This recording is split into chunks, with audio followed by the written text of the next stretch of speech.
పరిశుద్ధ నామాని స్తోత్రాలు. ఈ పునరుద్ధానపు ఆరాధనకు చేరికూడి వచ్చిన మీకు అందరికీ హృదయపూర్వకమైన ప్రేమ వందనాలు. దేవుడు మిమ్మల్ని దీవించి కాపాడునుగాక. పరమగీతం 1వ అధ్యాయం 9వ వాక్యాన్ని అందరం కలిసి చదువుకుందాం. నా ప్రియురాల, ఫరో యొక్క రథాశ్వములతో నిన్ను పోల్చెదను. సొలొమోను రాజు షూలమ్మితిని గూర్చి ఈ రీతిగా పలికాడు. షూలమ్మితి, నా ప్రియురాలా, నా ప్రేమకు బద్ధురాలా, నా అనురాగం, నా ఆప్యాయత అనుభవించి నా మధుర ప్రేమను రుచి చూచి ఎరిగి ఉన్నదానా, నిన్ను ఏ రీతిగా నేను పోల్చుచున్నాను, నిన్ను ఏ రీతిగా ప్రశంసించుచున్నాను, నిన్ను ఏ రీతిగా వివరించుచున్నానో తెలియనా? నీవు నా దృష్టికి ఫరో రథానికి కట్టబడిన గుర్రాల వలె, అశ్వముల వలె అద్భుతంగా కనబడుచున్నావు అని పలికినట్లుగా లేఖనములో మనం గమనిస్తాం. ఈ పరమగీతం పుస్తకములో ప్రియుడు, ప్రియురాలు, సఖి, సకుడు, సుందరి, సుందరుడు, అతి సుందరి, అతి సుందరుడు, మనోహరుడు, అతి మనోహరుడు, మనోహరి అనే పదాలు ఎక్కువగా కనబడతాయి. ప్రియుడు, ప్రియురాలి మధ్యలో జరిగిన సంభాషణలాగా ఇది ఒక ప్రేమ లేఖలాగా మనకి కనబడుతుంది. కానీ ఆధ్యాత్మికమైనటువంటి దృష్టితో, పవిత్రమైనటువంటి మనస్సుతో, పరిశుద్ధమైనటువంటి తలంపులతో మనం ఈ పరమగీతాన్ని చదవాలి. పరమగీతం అనే టైటిల్లోనే మనం గమనిస్తాం, ఇది భూలోకానికి సంబంధించిన గీతము కాదు, పరలోకపు పాట, పరలోక రాజ్య సంబంధమైనటువంటి పాట, పరిశుద్ధులు పాడుకునే పాట, దేవుని రాజ్య సంబంధులు ఆలాపన చేసే అద్భుత గీతం అనేది మనం గమనిస్తాం. సొలొమోను షూలమ్మితిని చూచి చెప్తున్నాడు, నీవు నా ప్రియురాలవు, నా ప్రాణానికి ఎంతో ప్రియమైన దానవు, నాకు చాలా ఇష్టము పుట్టించు దానవు, నాకు సన్నిహితంగా జీవించు దానవు, నాతో అన్యోన్య సహవాసం కలిగి, అనుబంధం కలిగి, నా ప్రేమ ధ్వజము కింద నిలిచి ప్రేమ పారవశ్యం అనుభవిస్తూ ప్రేమ ప్రవాహములో ఆనందించి ఆర్భటించి నన్ను ఆరాధించుదానవు. నీవు నేను చూచిన ప్రతి క్షణం నా కన్నులకి ఎలా కనబడుతున్నావంటే, ఐగుప్తు దేశములో సింహాసనం మీద కూర్చున్నటువంటి ఫరోకి ఒక ప్రత్యేకమైనటువంటి రథం, వాహనం ఉంది. ఆ రథానికి కొన్ని విశిష్టమైన, ప్రత్యేకించబడిన, శిక్షణ పొందిన, క్రమశిక్షణ కలిగిన, అందమైన, శోభ కలిగిన, బలము కలిగిన, ధైర్యము కలిగిన, నమ్మకమైన, ఐక్యత కలిగిన కొన్ని అశ్వాలను ఫరో యొక్క రథానికి కడతారు. ఫరో రథం ప్రయాణానికి వెళ్ళేటప్పుడైనా, యుద్ధ భూమిలో ప్రవేశించి శత్రువులతో బలంగా పోరాడే సమయంలోనైనా రాజుగారు రాజకోటలో నుంచి బయలుదేరాలి అని అంటే రాజుగారికి ఒక స్పెషల్ వెహికల్, ఒక ప్రత్యేక వాహనం ఒకటి సిద్ధపరుస్తారు, రెడీ చేస్తారు. ఆ రాజుగారి రథానికి ప్రత్యేకమైనటువంటి గుర్రాలను కడతారు. ఆ గుర్రాలన్నీ కూడా పుట్టినప్పటి నుంచే రాజు యొక్క గుర్రపు శాలలోనికి వాటిని తీసుకుని వచ్చి వాటికి ప్రత్యేకమైనటువంటి ట్రైనింగ్ ఇస్తారు, తర్ఫీదు ఇస్తారు. ఆ శిక్షణ అంతట్లో చక్కగా శిక్షణ పొందినటువంటి గుర్రాలను మాత్రమే పర్ఫెక్ట్గా ఏ లోపము లేకుండా నడిపించే రథ సారథి యొక్క ట్రైనర్ యొక్క శిక్షణకు లోబడి విధేయత కలిగి అరవమంటే అరవాలి, నడవమంటే నడవాలి, పరిగెత్తమంటే పరిగెత్తాలి, ఆగమంటే ఆగాలి. అన్ని విషయాలలో రథసారథి యొక్క సంకేతాలను గమనిస్తూ రథసారథికి లోబడి రథసారథి యొక్క విధేయతకు చూపి అన్ని విషయాలలో అణుకోవగలిగి చక్కగా నడిపించబడినటువంటి గుర్రాలను మాత్రమే, ప్రత్యేకించబడిన గుర్రాలను, అందమైనటువంటి గుర్రాలను, అలంకరింపబడినటువంటి గుర్రాలను, ధైర్య సాహసాలు కలిగినటువంటి గుర్రాలను, లోపము లేనటువంటి గుర్రాలను మాత్రమే ఐగుప్తు రాజు అయినటువంటి ఫరో రథాలకి కట్టి ఆ వాహనం మీద రాజు ప్రయాణం చేయటం, రాజు యుద్ధాలు చేయటం జరుగుతుంది. ఇక్కడ సొలొమోను చెప్తున్నాడు షూలమ్మితిని చూచి, నా ప్రియురాలా, ఫరో యొక్క రథాశ్వములతో నిన్ను పోల్చెదను. అశ్వములు అంటే అర్థం గుర్రాలు అని అర్థం. అశ్వములు అనగా గుర్రములు, రథములు అంటే వాహనం, ప్రత్యేకమైనటువంటి బండి, అదొక వాహనం. రాజుగారిని తోడుకుని వెళ్ళే, రాజుగారిని మోసుకుని వెళ్ళే బండి లేకపోతే రథం. ఈ రథం చాలా విలువైంది, ఈ గుర్రాలు చాలా ప్రశస్తమైనవి. సొలొమోను షూలమ్మితిని గురించి చెప్తున్నాడు, నిన్ను ఫరో రథాశ్వములతో పోలుస్తాను అని.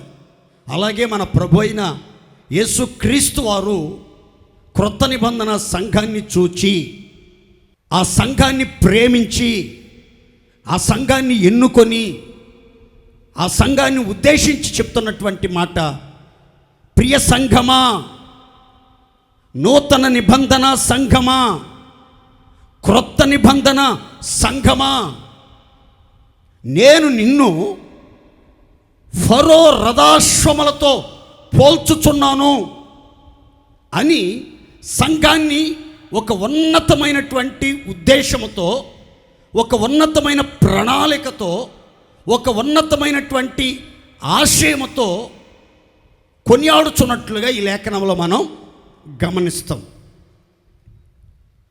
నా ప్రియురాలా అని సొలొమోను చెప్పినట్లుగా యేసుక్రీస్తు కూడా సంఘాన్ని ప్రేమించాడు, పరిమళ వాసనగా ఉండాలని ఉద్దేశం కలిగి. సంఘములో ముడత కానీ, మచ్చ కానీ, డాగు కానీ, కళంకం కానీ లేకుండా సంఘం పరిశుద్ధంగా, సంఘం నిర్దోషంగా, సంఘం మహిమగల సంఘంగా ఆయన కన్నుల ఎదుట ఉండాలన్నది దేవుని యొక్క అనాది సంకల్పం. కనుక మనం అంతా దేవుని చేత ప్రేమించబడిన వారము, దేవుని చేత ఎన్నుకొనబడిన వారము, దేవుని చేత ఏర్పరచబడిన వారము, దేవుని చేత పరిశుద్ధపరచబడిన వారము, దేవుని ప్రేమకు పాత్రులము. దేవుని విందుశాలలోనికి ప్రవేశించి దేవుని ప్రేమ నీడలో మన ఆయుష్కాలం అంతా ఆ ప్రేమను జుర్రుకుంటూ, ఆ ప్రేమ మాధుర్యం అనుభవిస్తూ, ఆ ప్రేమ ప్రవాహం మన హృదయాల్లో ప్రవహించుచూ ఉండగా, ఆ ప్రేమను కలిగి ప్రేమలో వృద్ధి పొందుచు, ఆ ప్రేమను అనేకులకు పంచుతూ మనమంతా ఫరో రథాశ్వములుగా, ఫరో రథానికి కట్టబడిన, రాజు యొక్క రథానికి కట్టబడిన గుర్రాల వలె మనం జీవించాలి, ప్రవర్తించాలి అన్నది దేవుని యొక్క ఉన్నతమైన ఉద్దేశం. మనమైతే ఫరో రథాశ్వములతో పోల్చబడటం మాత్రమే కాదు, కానీ మన ప్రభు అయిన యేసుక్రీస్తు, రాజులకు రాజు, ప్రభువులకు ప్రభు అయిన యేసుక్రీస్తు యొక్క రథాశ్వములుగా మనం మార్చబడి ఒక ప్రత్యేకమైన గుర్తింపు, ఘనత కలిగి జీవించాలని దేవుని వాక్యం సెలవిస్తుంది. ఈ పూట నేను ఫరో రథ అశ్వముల యొక్క ప్రత్యేకతలను గురించి ఒక్క 4-5 మాటలు వివరంగా చెప్తాను. అందరూ జాగ్రత్తగా ఆలకించి ఆత్మీయ మేలు పొందాలని ప్రేమతో తెలియజేస్తున్నాను. మొదటి మాట, రాజుల మొదటి గ్రంథం 10వ అధ్యాయము 28-29 వచనాలు చదువుకుందామండి. సొలొమోనునకు ఉండు గుర్రములు ఐగుప్తులో నుండి తేబడెను. రాజు వర్తకులు ఒక్కొక్క గుంపునకు నియామకమైన ధరనిచ్చి గుంపులు గుంపులుగా కొని తెప్పించిరి. వారు ఐగుప్తులో నుండి కొని తెచ్చిన రథం ఒక్కటికి 600 తులముల వెండియు, గుర్రం ఒక్కటికి 150 తులముల వెండియు ఇచ్చిరి. హిత్తీయుల రాజులందరూను, అరాము రాజులందరి కొరకును వారు ఆ ధరకే వాటిని తీసుకొని వచ్చిరి. ప్రాచీన ఐగుప్తు దేశంలో ప్రపంచ ప్రసిద్ధి చెందినవి ఏమైనా ఉన్నాయి అని అంటే, గుర్రాలు చాలా పాపులర్, ప్రసిద్ధి చెందినట్లుగా మనం ఈ లేఖనంలో గమనిస్తాం. ప్రపంచ దేశాల్లో ఉన్నటువంటి రాజులందరూ కూడా వారి యొక్క యుద్ధాలకు అశ్వబలాన్ని సమకూర్చుకోవటానికి, గజబలాన్ని సమకూర్చుకోవటానికి, సైనిక బలాన్ని సమకూర్చుకోవటానికి వ్యూహాలు పన్నిన తర్వాత, ప్రత్యేకమైనటువంటి నిర్ణయాలు తీసుకున్న తర్వాత, ప్రత్యేకమైన ఏర్పాట్లు చేసిన తర్వాత, యుద్ధానికి సంబంధించినటువంటి బలమైన ధైర్య సాహసాలు కలిగిన, యుద్ధ భూమిలో భయపడక, వెర్రవక, వెనుతీయక, ఉత్సాహంతో యుద్ధవాసన విని ఆహా ఆహా అని ఆనందంతో యుద్ధ భూమిలోనికి వెళ్ళి రాజు ప్రత్యర్థులతో పోరాడటానికి, రాజ్యానికి, రాజుకి విజయం చేకూరటానికి అనుకూలమైనటువంటి రథాలు, అనుకూలమైనటువంటి అశ్వాలు ఎక్కడ దొరుకుతాయి ప్రపంచంలో అంటే, అప్పటి రోజుల్లో సొలొమోను కాలంలో కానీ, ఫరో రాజ్య పరిపాలన చేసే కాలంలో కానీ, ప్రపంచమంతటిలో ఐగుప్తు గుర్రాలు చాలా ప్రత్యేకమైనవి, చాలా విశిష్టమైనవి, చాలా పేరు ప్రఖ్యాతులు గాంచినవిగా మనం లేఖనంలో గమనిస్తాం. ఈ ఐగుప్తు గుర్రాలుకి ఒక ప్రత్యేకమైన ధర నిర్ణయించబడింది. నియామకమైనటువంటి ధర నిర్ణయించబడింది. ఈ ఫోన్ 1,50,000 అని అంటే దాని అర్థం ఏంటి అని అంటే ఇది అంత విలువైనదా అని అర్థం. అలాగే ఆ రోజుల్లో ఐగుప్తులో ఉన్నటువంటి గుర్రాలు ఒక ప్రత్యేకమైనటువంటి ధరకి అమ్మేవాళ్ళు. అవి చాలా చీప్ కాదండి, తక్కువ రేటు కాదు. ఈ పిచ్చుకలైతే ఒక్క కాసుకి 2 పిచ్చుకలు ఇచ్చేవాళ్ళు. 2 కాసులు పెడితే 5 పిచ్చుకలు వచ్చాయి, ఇంకొక పిచ్చుక కొసరేసేవాళ్ళు. అయితే ఈ గుర్రాలకు మాత్రం, ఐగుప్తు గుర్రాలకు మాత్రం ఫిక్స్డ్ రేట్ నిర్ణయించబడింది. ఇక బేరాలు లేవు, ఎవరు బేరమాడేదానికి లేదు. ఐగుప్తు గుర్రాలను కొనాలని వచ్చే వాళ్ళకి బేరాలు లేవమ్మా అని చెప్పేవాళ్ళు. అక్కడ ఇష్టమైతేనే, అవసరమైతేనే ఖచ్చితంగా ఆ ధర చెల్లించి ఆ గుర్రాలని కొనేవాళ్ళు. ఆ రథం ఎంత విలువైంది ఐగుప్తు రథం అనంటే 600 తులముల వెండి. ఒక్కొక్క గుర్రం ఎంత వెల చెల్లించి ఆ గుర్రాన్ని కొనాలి, ఆ గుర్రాన్ని తీసుకోవాలి అని అంటే 150 తులముల వెండి చెల్లించి ఒక్కొక్క గుర్రాన్ని ఐగుప్తులో నుంచి కొని తెచ్చేవాళ్ళు. ఆ రోజుల్లో సొలొమోను సైతం ఐగుప్తు దేశానికి వర్తకులను పంపించి, వ్యాపారస్తులను పంపించి అన్ని రకాల పరీక్షలు చేసి యుద్ధ భూమిలో ప్రయోజనకరంగా ఉండే నమ్మకమైనటువంటి గుర్రాలని, బలిష్టమైనటువంటి గుర్రాలను, సౌందర్యమైనటువంటి గుర్రాలను, ధైర్యం కలిగినటువంటి గుర్రాలను తెప్పించి వాటికి చక్కని ట్రైనింగ్ ఇచ్చి, చక్కని శిక్షణ ఇచ్చి, రాజభోజనముతో వాటిని పోషించి చక్కగా బలీయముగా, అందంగా, అపురూపంగా తీర్చిదిద్ది చుట్టుపట్ల రాజ్యాలకు, దేశాలకు ఈ గుర్రాలని విక్రయించి అంతర్జాతీయ స్థాయిలో వాణిజ్య రంగంగా అభివృద్ధిని సాధించినట్లుగా సొలొమోను గురించి రాయబడింది. అంత మాత్రమే కాదండి, హిత్తీయుల రాజులందరూ కూడా, అరాము రాజులందరూ కూడా నిర్ణయించిన ధరకే, నిర్ణయించిన రేటుకే ఆ గుర్రాలను కొని తమ రాజ్యానికి తెచ్చుకున్నట్లుగా మనం లేఖనంలో చదువుకున్నాం. అంటే దీని అర్థం ఏంటి అని అంటే మొదట గుర్తుపెట్టుకోవాలి, ఐగుప్తు యొక్క గుర్రాలు విలువైనవి, శ్రేష్టమైనవి, ప్రత్యేకమైనవి అని మనం గమనించాలి. అలాగే క్రొత్త నిబంధనలో క్రీస్తు యేసు రక్తం చేత కడగబడినటువంటి మనం కూడా చాలా కాస్ట్లీ, చాలా విలువైన వారము, ఘనమైన వారము, అత్యంత శ్రేష్టమైన వారము అన్న సంగతిని మనం గుర్తుపెట్టుకోవాలి.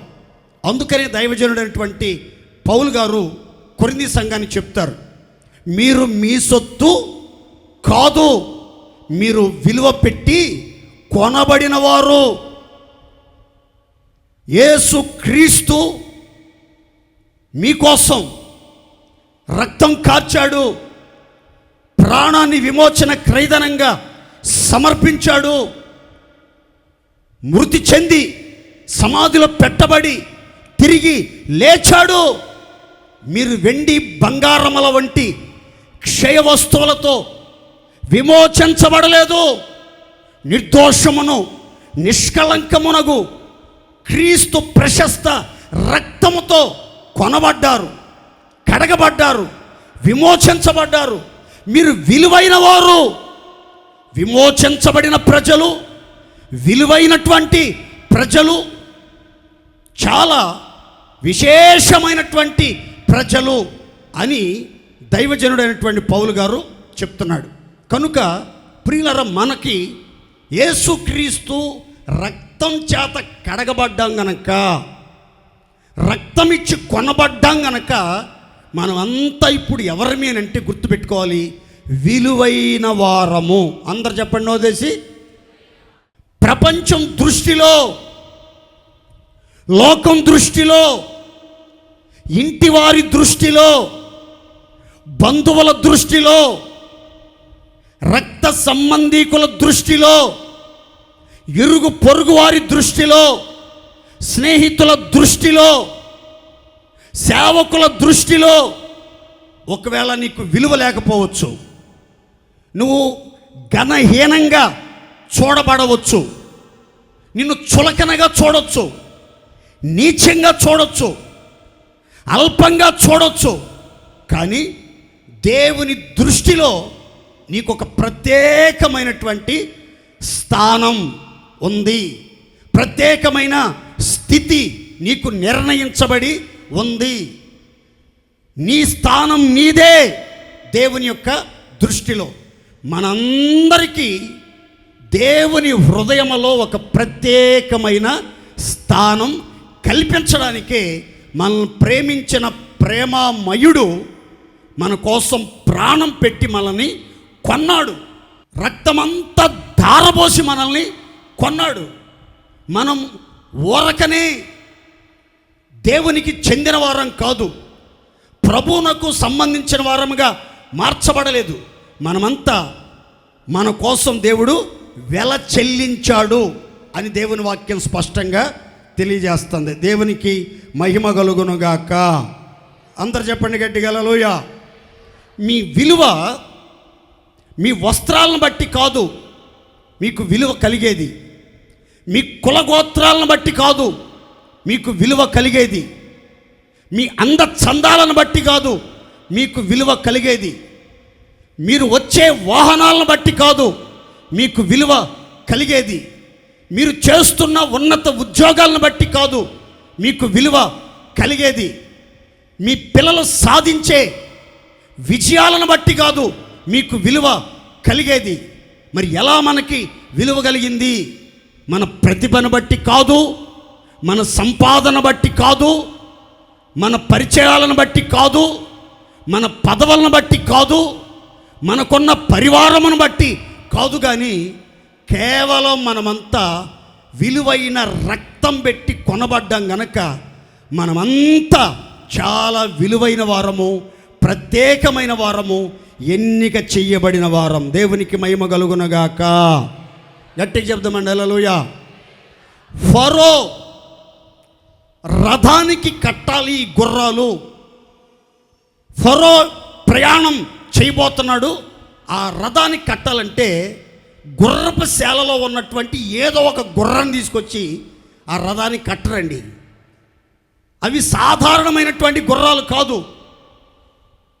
సైన్యాధిపతులకు వారి రథాలకు కట్టే గుర్రాలు కాదవి. సైనిక సిబ్బందికి కట్టే వారి రథాలకు కట్టే గుర్రాలు కావవి.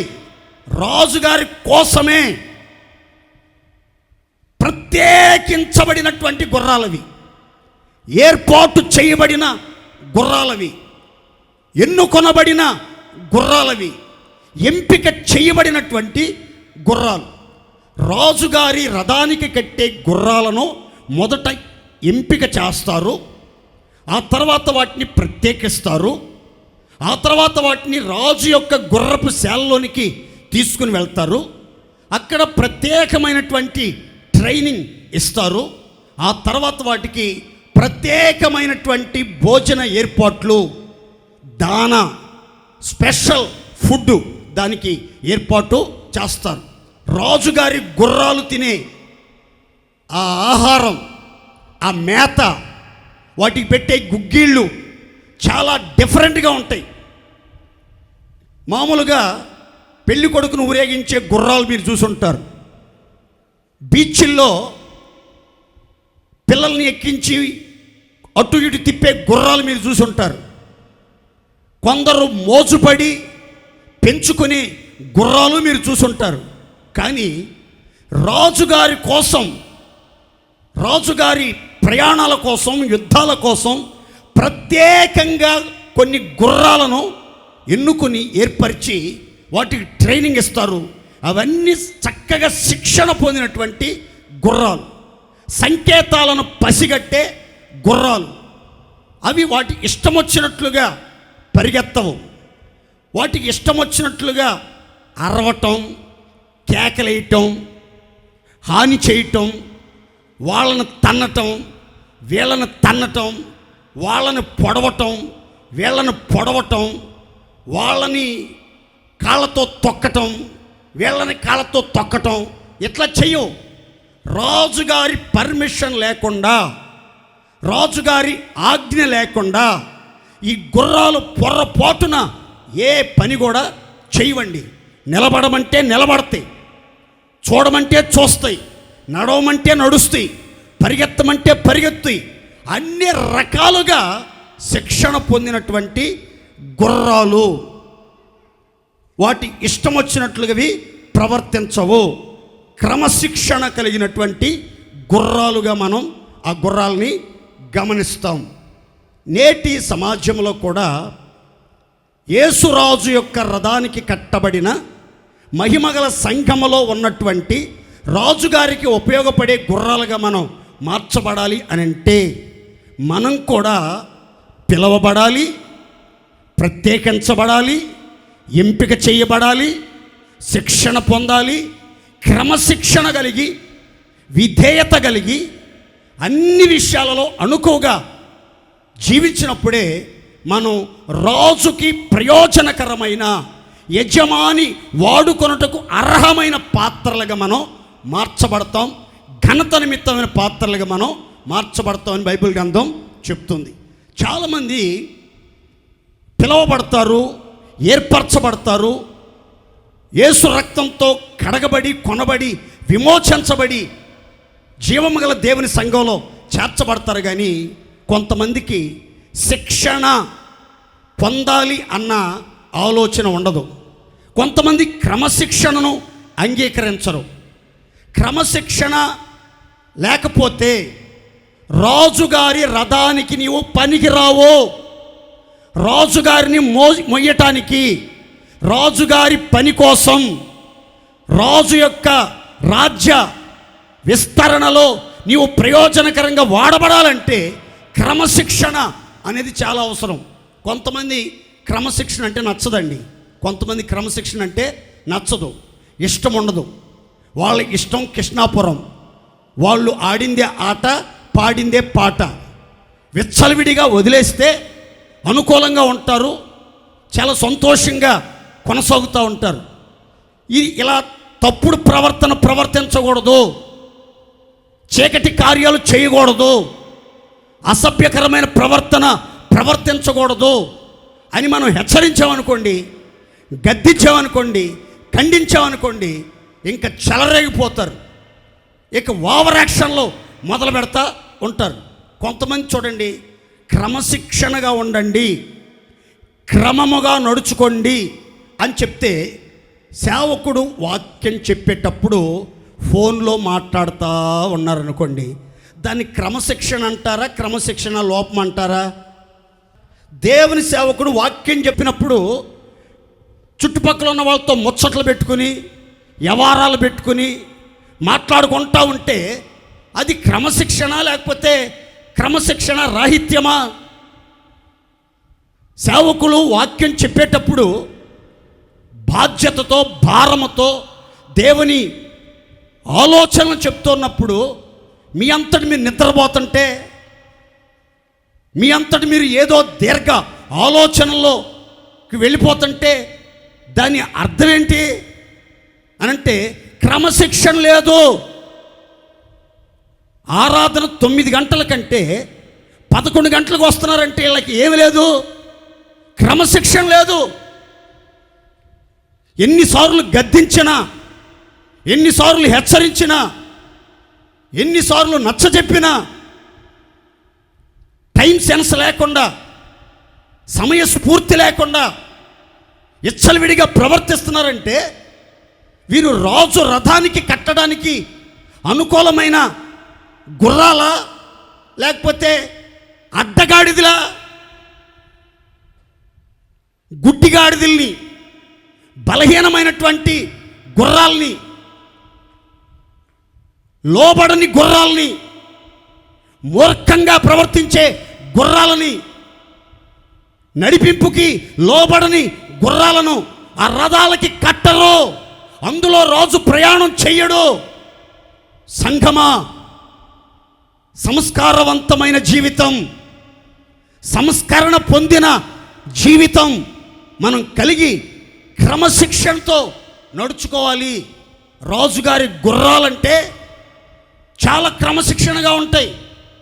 హోసన్నా మందిరానికి వచ్చే విశ్వాసులంటే క్రమశిక్షణకు మారుపేరుగా ప్రవర్తించాలి, మర్యాదగా నడుచుకోవాలి, ఒక పద్ధతిని అనుసరించి నడుచుకోవాలి. అక్రమంగా, విచ్చలవిడిగా, ఎవరి మనసుకు తోచినట్లు, ఎవరి ఇష్టానికి వారు ప్రవర్తించకూడదు.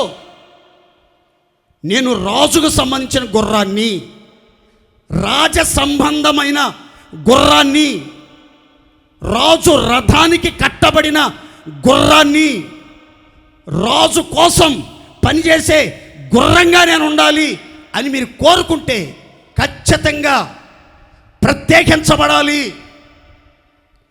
ఖచ్చితంగా శిక్షణ పొంది తీరాలి.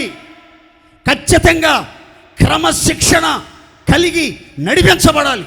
అప్పుడే రాజుగారు రథానికి నువ్వు కట్టబడతావు. రాజు పని కోసం నువ్వు ఉపయోగించబడి అన్ని విషయాల్లో ఆశీర్వాదకరంగా ఉంటావు. దేవునికి మహిమ కలుగును గాక.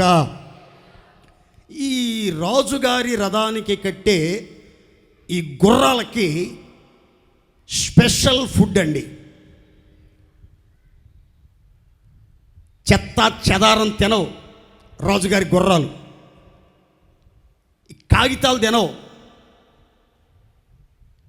తినవు, మట్టితో కలిపిన మేత తినవు, ఏ మేత పడితే ఆ మేత తినవు, ఎక్కడ పడితే అక్కడ ఆగో, ఎక్కడ టీ బొంకు కనబడితే అక్కడ టీ బొంకులో టీ తాగో, ఎక్కడ మిరపకాయ బజ్జీలు కనబడితే అక్కడ మిరపకాయ బజ్జీలు తినవు, ఎక్కడ హోటల్ కనబడితే అక్కడ హోటల్కి పరిగెత్తవు,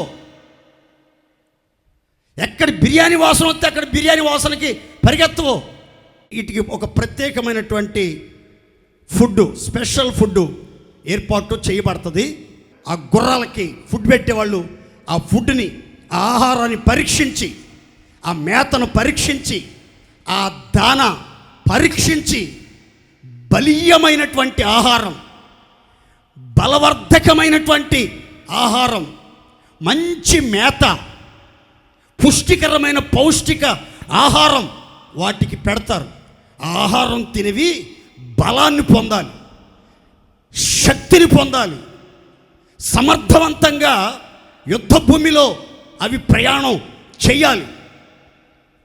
రాజు మాటకి విధేయత చూపి పరుగులు తీయాలి. పరిగెత్తాలన్నా, యుద్ధ వాసన పసిగట్టాలన్నా, యుద్ధాయుధాలకి, సైన్యం యొక్క అరుపులకి, కేకలకి భయపడకుండా, వెనుదిరగకుండా ఉండాలి అని అంటే అవి మంచిగా బలపడాలి. అలాగే ఆత్మ సంబంధులైన దేవుని పిల్లలు కూడా బలమైనటువంటి ఆహారం మాత్రమే తీసుకోవాలి. ఏ చెత్త పడితే ఆ చెత్త తినకూడదు. రెండు విధాలుగా చెప్తాను చూడండి. శరీరానికి అవసరమైనటువంటి ఆహారం, ఆత్మకు అవసరమైనటువంటి ఆహారం. శరీరానికి అవసరమైనటువంటి ఆహారం అని ఏ చెత్త పడితే ఆ చెత్త అంటే అర్థం ఏంటంటే వ్యర్థమైన అలవాట్లు. మందిరానికి వస్తూనే ఉంటారు, పాన్ పరాగు మానుకోరు, గుట్కాలు మానుకోరు, ఆకు ఒక్క మానుకోరు, సిగరెట్లు మానుకోరు, కళ్ళు తాగటం మానుకోరు, వెళ్ళకూడని కొంపలకి వెళ్ళటం మానుకోరు, చూడకూడని దృశ్యాలు చూడకుండా ఉండలేరు. భయంకరమైన పాపపు వ్యసనాలతో, వ్యర్థమైన నీచమైన విలువని తగ్గించే స్థలాలు, సహవాసాలు, అలవాట్లు, ఆచారాలు కలిగి నీచమైన స్థితిలోనికి దిగజారిపోతూ ఉంటారు. మరి ఆత్మ సంబంధమైన ఆహారం, చెత్త అలవాట్లు ఏంటి అని అంటే ప్రతి విధమైనటువంటి దుర్బోధలు, వ్యర్థమైన బోధలు, అబద్ధపు బోధలు తట్టు ఆకర్షించబడుతూ ఉంటారు కొంతమంది. ఇక్కడ వరకు కాలంలో చాలామంది మాకు దర్శనాల వరం ఉంది, మేము చెప్పే ప్రవచనాలు దేవుడు నెరవేరుస్తాడు, దేవుడు మా పక్షంగా ఉంటాడు, మా నోటి మాటలు స్థిరపరుస్తాడు అని మాయా దర్శనాలు చెప్పి, అబద్ధపు ప్రవచనాలు చెప్పి ప్రజలను భయభ్రాంతులకి గురి చేస్తున్నారు. చాలామంది దురద చెవులు కలిగి ఆ యొక్క దుర్బోధల తట్టు ఆకర్షించబడి నిజమేనేమో అనుకుని దెయ్యాల బోధ మీద లక్ష్యం ఉంచి విశ్వాస భ్రష్టులుగా మార్చబడిపోతున్నారు. బైబిల్లో ఒక అమ్మాయిని గురించి రాసి ఉంది. ఆ అమ్మాయికి పుతోను అనే దెయ్యం పట్టింది. ఏ దెయ్యం పట్టింది? నోతరి చెప్పాలి గట్టిగా. ఆ అమ్మాయి ఏం చేస్తుంది తెలుసా? జరిగేది చెబుతా, జరగబోయేది చెబుతా, జరిగేది చెబుతా, జరగబోయేది చెబుతా అని సోది చెప్పటం మొదలుపెట్టింది. మొదలు పెడితే నిజమేనేమో అనుకుని అందరు రావటం, సోది చెప్పించుకోవటం, యజమానికి విస్తారమైనటువంటి డబ్బు సంపాదిస్తూ ఉంది. యజమానికి విస్తారమైన డబ్బు సంపాదిస్తూ ఉంది. విచిత్రమైన చెప్పమంటారా? ఆ అమ్మాయి దేవతల ఆత్మను బట్టి కాదు, దెయ్యం బట్టి కాదు అన్న ఆలోచన ఎవరికి రాకుండా అంత భ్రమపరుస్తూ ఉంది. కారణం ఏంటో తెలుసా? కొన్ని యథార్థమైన సంఘటనలు చెప్తూ ఉంటుంది, కొన్నేమో కల్లిబొల్లి కబుర్లు చెప్తూ ఉంటుంది, కొన్నేమో మాయ మాటలు చెప్తూ ఉంటుంది. ఉదాహరణ చెప్తాం చూడండి. పౌలు శీల వచ్చారు ఆమె ఎదురుకి. వెంటనే అంటది, వీరు సర్వోన్నతుడైన దేవుని దాసులు, వీరు మీకు రక్షణ మార్గమును ప్రచురం చేయటానికి వచ్చారు. చూసారా? వాళ్ళు సర్వోన్నతుని దేవుని దాసులని. ఇది వాస్తవమా కాదా? వాస్తవమే. వాళ్ళు రక్షణ మార్గాన్ని ప్రకటించడానికి వచ్చింది వాస్తవమా కాదా? వాస్తవమే. మరి అది వాస్తవం చెప్తుంది. మరి కొన్ని సందర్భాల్లోనేమో కొంతమంది దగ్గరేమో సోది కబుర్లు, లేనిపోని మాయ మాటలు, అబద్ధపు బోధలు, మాయా దర్శనాలు చెప్పి సంఘంలో, సమాజంలో అనేకుల్ని విశ్వాస భ్రష్టులుగా మార్చేస్తుంది. ఎందుకనంటే దెయ్యపు ఆత్మచేత నడిపించబడి యజమానికి మాత్రమే లాభాన్ని సంపాదించి పెడుతుంది. ఈ పుతోను దెయ్యం పట్టిన అమ్మాయికి ఒక యజమాని ఉన్నాడు. ఆ యజమాని అంటే ఆ అమ్మాయికి చాలా ఇష్టం. ఆ యజమానితో మాట్లాడకుండా, ఆ యజమాని చూడకుండా, ఆ యజమానితో సంభాషించకుండా ఏ పని చేయలేదు. యజమాని మీద మోజుతో, యజమానికి బాగా సంపాదన కట్టబెట్టాలన్న ఆశతో రకరకాల దెయ్యపు బోధలు చేస్తూ ఉండేది. ప్రజలందరి దగ్గర సంపాదన సంపాదించి వచ్చిండ మూటగట్టి యజమానికి పంపిస్తూ ఉండేది. మాయలేడి, మంత్రాల లేడి, సంఘాన్ని, సమాజాన్ని భ్రష్టు పట్టిస్తున్నటువంటి లేడీగా ఆ రోజుల్లో పేరు ప్రఖ్యాతులు పొందింది. ఈరోజు సమాజంలో కూడా రకరకాల దుర్బోధలు, రకరకాల మాయదారి బోధలు సమాజంలోకి వచ్చేసినాయండి. యథార్థమైన బోధలు, సత్యాన్ని తెలియజేసే బోధలు, పాపాన్ని ఖండించే బోధలు, తప్పుదాన్ని ఎత్తి చూపించే బోధలు సంఘస్థులు చాలామంది ఇష్టపడతలేదండి. వాగ్దానాలు, ఆశీర్వాదాలు, హెచ్చింపులు, అదిగో అది కలగబోతుంది, ఇది కలగబోతుంది, అది రాబోతుంది, ఇది రాబోతుంది, ఇల్లు కట్టబోతున్నావు, పెళ్లి చెయ్యబోతున్నావు, అమెరికా అల్లుడు రాబోతూ ఉన్నాడు, కట్నం లేకుండానే నీ కుమార్తెకు పెళ్లి జరగబోతుంది, నేను చెప్పేది నిజమమ్మా, నమ్మమ్మా, నీకు నమ్మిక కుదిరితే ఒక 100 రూపాయలు కొట్టమ్మా. ఇది ఈరోజు బోధ. ఈ రాజుగారి గుర్రాలు ఏ ఫుడ్ పడితే ఆ ఫుడ్ తినవండి, ఏ బోధ పడితే ఆ బోధ వినవండి. ప్రతి బోధ పరీక్షించి సత్యమేది అసత్యమేది, ఏవి ఆత్మ సంబంధమైన బోధలు, ఏవి దెయ్యపు బోధలు గుర్తుపట్టి ఆ మేత మాత్రమే తింటాయి. దేవునికి మహిమ కలుగునుగాక. ఇప్పుడు జాగ్రత్తగా వినాలి. రాజుగారి రథానికి కట్టే గుర్రాలన్నీ కూడా విలువైనవి, అత్యుత్తమమైనవి, ప్రత్యేకించబడినవి, శిక్షణ పొందినవి, క్రమశిక్షణ కలిగినవి, ప్రత్యేకమైన ఆహారముతో పోషించబడి బలపరచబడుతూ నడిపించబడుతున్నటువంటి గుర్రాలు ఫరో రథానికి కట్టబడిన ప్రత్యేకమైన గుర్రాలు. దేవునికి మహిమ కలుగునుగాక. గట్టిగా చెప్దాం హల్లెలూయా. ఈ గుర్రాలు గురించి ఒక్క 3-4 సంగతులు మాత్రం నేను క్లుప్తంగా చెప్తాను. రెండవ మాట చెప్తాను, గుర్తుపెట్టుకోండి. ఏబు గ్రంథం 39:21. మైదానములో అది కాలు దువ్వి తన బలమును బట్టి సంతోషించును, అది ఆయుధదారులను ఎదుర్కొనబోవును. గుర్రాలు ఫరో రథానికి కట్టబడినటువంటి గుర్రాలు, ఐగుప్తు దేశములో నుంచి విలువబెట్టి కొని తెచ్చినటువంటి గుర్రాలు, బలాన్ని బట్టి సంతోషించే గుర్రాలు. ఏబుతో దేవుడు చెప్తున్నాడు, ఏబో గుర్రానికి నీవు బలాన్ని ధరింపజేసావా? వాటికి బలం ఇచ్చిన వాడను నేను, వాటికి శక్తిని ప్రసాదించిన వాడను నేను. ఆశ్చర్యమైన బలం, అధికమైన బలం, గొప్ప బలం, మహాబలం, నూతన బలం ధరింపజేసిన వాడను నేను. ఆ గుర్రాలన్నీ కూడా తమకు అనుగ్రహించబడిన బలాన్ని బట్టి ఎంతో సంతోషిస్తున్నాయి, ఎంతో ఉత్సాహంగా ఉల్లాసంగా ఉరకలేచున్నవి.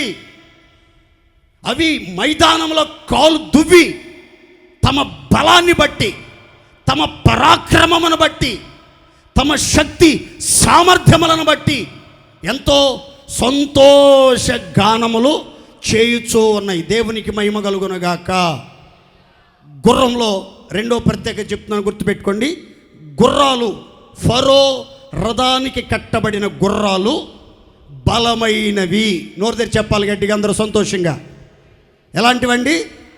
బలహీనమైనవి కాదు, శక్తిహీనమైనవి కాదు, సామర్థ్యము లేనివి కాదు, గుడ్డివి కాదు, యుద్ధానికి పనికి రానివి కాదు, నిష్ప్రయోజనమైనవి కాదు, మహత్తరమైన మహాబలముతో పరాక్రమముతో నింపబడినటువంటి గుర్రాలు. మన దేవుడు ఎవరు అనంటే, ఇజ్రాయేలు దేవుడే తన ప్రజలకు బలమును పరాక్రమమును అనుగ్రహించే దేవుడు. చప్పట్లు కొట్టండి సంతోషంగా.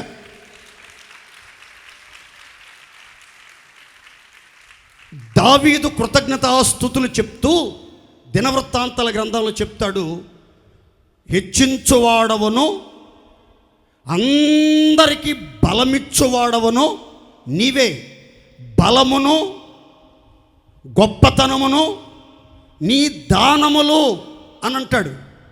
దేవుడు బలాన్ని దానంగా ఇస్తాడు. ఎవరికి ఇస్తాడు బలం? అందరికీ బలమిచ్చువాడు ఆయనే. ఆయన ఎవరు? బలవంతుడైన దేవుడు, భీకరుడైన దేవుడు. మనము జరుగునని అనుకొనని భీకరమైన క్రియలు చేయగలిగిన దేవుడు.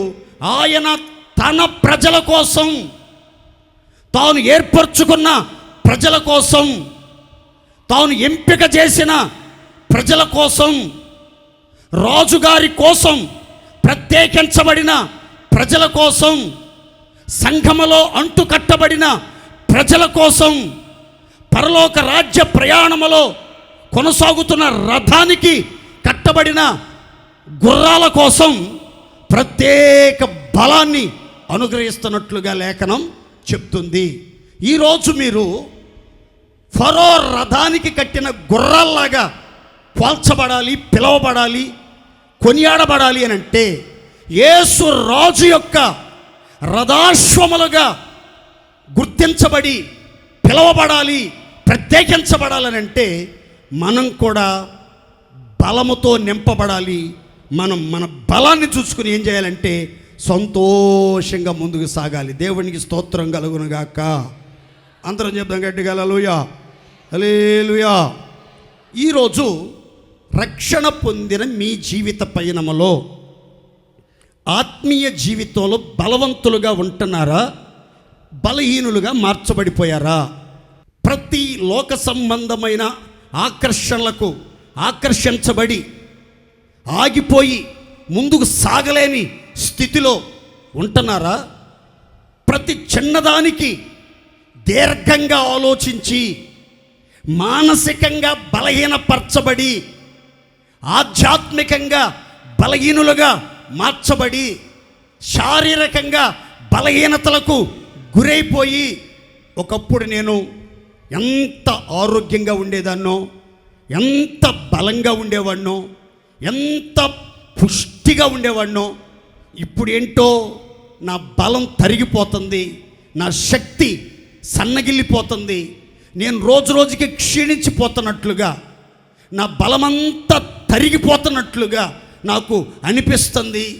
నేను సరిగా తినలేకపోతున్నాను, సరిగా నిలబడలేకపోతున్నాను, సరిగా నడవలేకపోతున్నాను, సరిగా పని చేయలేకపోతున్నాను, సరిగా పరిగెత్తలేకపోతున్నాను, సరిగా నిద్ర కూడా పట్టట్లేదు, ఉత్సాహంగా అప్పగించిన పని నమ్మకంగా చేయలేకపోతున్నాను. ఏదో బలహీనత నన్ను వెంటాడుతుంది, ఏదో బలహీనత నన్ను కృంగజేస్తుంది, ఏదో బలహీనత నా జీవితంలో నన్ను చేతగాని వాడిగా మారుస్తుంది అని మాటి మాటికి నీ బలహీనతలన్నీ గుర్తు చేసుకుని మరింతగా బలహీన స్థితిలోనికి వెళ్ళిపోతున్నారేమో. కానీ ఈరోజు సంఘములో ఒక ప్రత్యేకమైన గుర్తింపు కలిగిన ఆత్మీయుడుగా, ఆత్మీయురాలుగా నీవు మార్చబడాలి. రాజు సంబంధమైన గుర్రంగా మార్చబడాలంటే ఆ రాజు గుర్రాలు ఎంత బలీయముగా, ఎంత అందంగా, ఎంత సౌందర్యంగా, ఎంత మహిమకరంగా ఉన్నవో మనం కూడా అంత అందంగా, అంత సౌందర్యంగా, అంత బలముగా, అంత మహిమకరంగా మనం మార్చబడాలి. దేవునికే మహిమ కలుగునుగాక. మనం గుర్తుపెట్టుకోవాలి, గుర్రం తన బలాన్ని చూచి సంతోషించినట్లుగా మీలో కూడా దేవుడు ఒక మహత్తరమైన బలాన్ని అనుగ్రహించాడు. అందుకే పౌలు గారు చెప్తారు, మా మట్టి గట్టమలలో దేవుని యొక్క బలమైన మహిమైశ్వర్యము కుమ్మరించబడి ఉన్నది. మనం వాస్తవానికి బలహీనులు అండి, వాస్తవానికి ఒట్టివారమండి, వాస్తవానికి ఎన్నిక లేని వారమండి. కానీ దేవుడు తన బలమును మనకు ధరింపజేశాడు. దేవుడు తన శక్తితో మనల్ని నింపుతున్నాడు. అసాధారణమైన కార్యాలు చేయటానికి మనల్ని ప్రోత్సహిస్తున్నాడు. అసాధ్యాలను సుసాధ్యం చేసే శక్తివంతమైన వ్యక్తులుగా మనం ఉండాలని ఒక ఉన్నతమైన అభిలాష కలిగి దేవుడు జీవిస్తున్నాడు. కాబట్టి మీ జీవిత పయనంలో దేవుని కోసం, దేవునిలో బలవంతులుగా మనం జీవించాలి. ఆ ఆత్మ బలాన్ని చూచి, ఆ మానసిక బలాన్ని చూచి మనమంతా ఏం చేయాలంటే సంతోషంగా జీవించాలి. అందరూ స్తోత్రం చెప్పండి గట్టిగా. ఈ గుర్రాలకి బలం ఎట్లా వస్తుంది అని అంటే మీకు ఇందాక చెప్పాను, చెత్త చెదారం తినవు గుర్రాలు. ఏ మేత పడితే ఆ మేత, ఏ దానా పడితే ఆ దానా, ఏ గుగ్గిళ్ళు పడితే ఆ గుగ్గిళ్ళు తినవు, ఏ నీళ్లు పడితే ఆ నీళ్లు తాగవు, ఎక్కడ పడితే అక్కడ నిలబడవు. అవి చాలా ఉందాతనంగా, చాలా ప్రత్యేకంగా, చాలా బలవర్ధకమైన ఆహారాన్ని తినేవి ఉంటాయి కనుక అవి బలంగా ఉంటాయి. రాజుగారి రథానికి కట్టాలి అని అంటే బలమైన గుర్రాలను మాత్రమే ఉపయోగిస్తారు. బలహీనంగా ఉన్నటువంటి గుర్రాలను కానీ, జబ్బు పడినటువంటి గుర్రాలను కానీ, మాటి మాటికి దగ్గుతూ ఉండే గుర్రాలను కానీ, మాటి మాటికి ఆయాసపడతా అనారోగ్యంతో ముక్కి మూలుగుతా ఉండే గుర్రాలను కానీ ఆ రథాలకు కట్టరు. ఎందుకనంటే ఆ రాజుగారు ప్రయాణంలో అసౌకర్యం కలగకుండా ఉండాలంటే, యుద్ధ భూమిలో శత్రువుల చేతిలో చిక్కి బలైపోకుండా కాపాడబడాలంటే అన్ని గుర్రాలు కూడా బలంగానే ఉండాలి, అన్ని గుర్రాలు కూడా ఆరోగ్యంగానే ఉండాలి, అన్ని గుర్రాలు దిట్టంగా ఉండాలి. ఏ ఒక్క గుర్రం కూడా బలహీనంగా ఉంటే ఆ గుర్రాన్ని ఆ రథాలకి కట్టరండి. మరి బలం ఆత్మ సంబంధాలుగా మనకి ఎలా వస్తుంది అనే వివరాలు బైబిల్లో చాలా ఉన్నాయి. 2-3 సంగతులు మీకు చెప్తాను చూడండి. దానియేలు గ్రంథం 11:32లో తమ దేవునెరుగు ప్రజలు బలము కలిగి గొప్ప కార్యములు చేసెదరు. ఈ వాక్యాన్ని నెగిటివ్లో చదువుదాం చూడండి. తమ దేవుని ఎరగని వారు బలహీనులై గొప్ప కార్యములు చెయ్యలేరు. తలపైకే చూడండి, మీకు 2 రకాలుగా చెప్తాను. ఎవరైతే దేవునిలో ఉన్నటువంటి దేవ స్వభావాలను, దేవుని గొప్పతనాన్ని, దేవుని బాహుబలాన్ని, దేవుని మహిమా ప్రభావాలను, దేవుని శౌర్యమును, దేవుని సర్వశక్తిగల కార్యాలను లోతుగా సంపూర్ణంగా ఎరిగి ఉంటారో వాళ్ళంతా బలాన్ని పొందుతారు.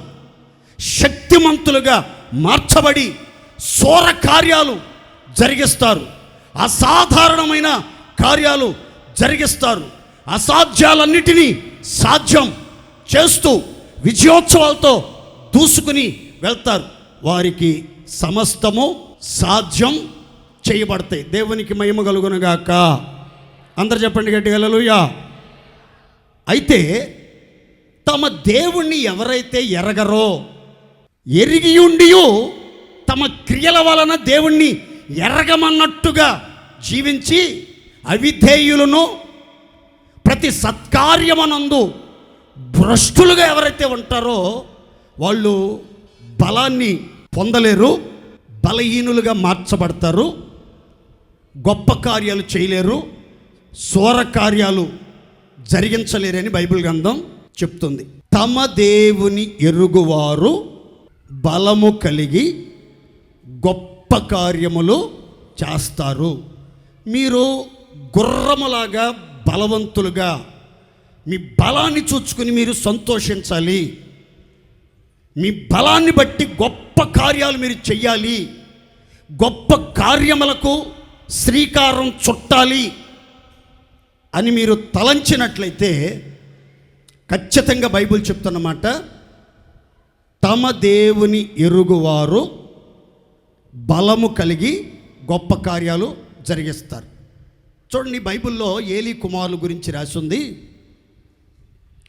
ఏలీ కుమారులు యెహోవాను ఎరగని వారై బహు దుర్మార్గులై ఉండిరి.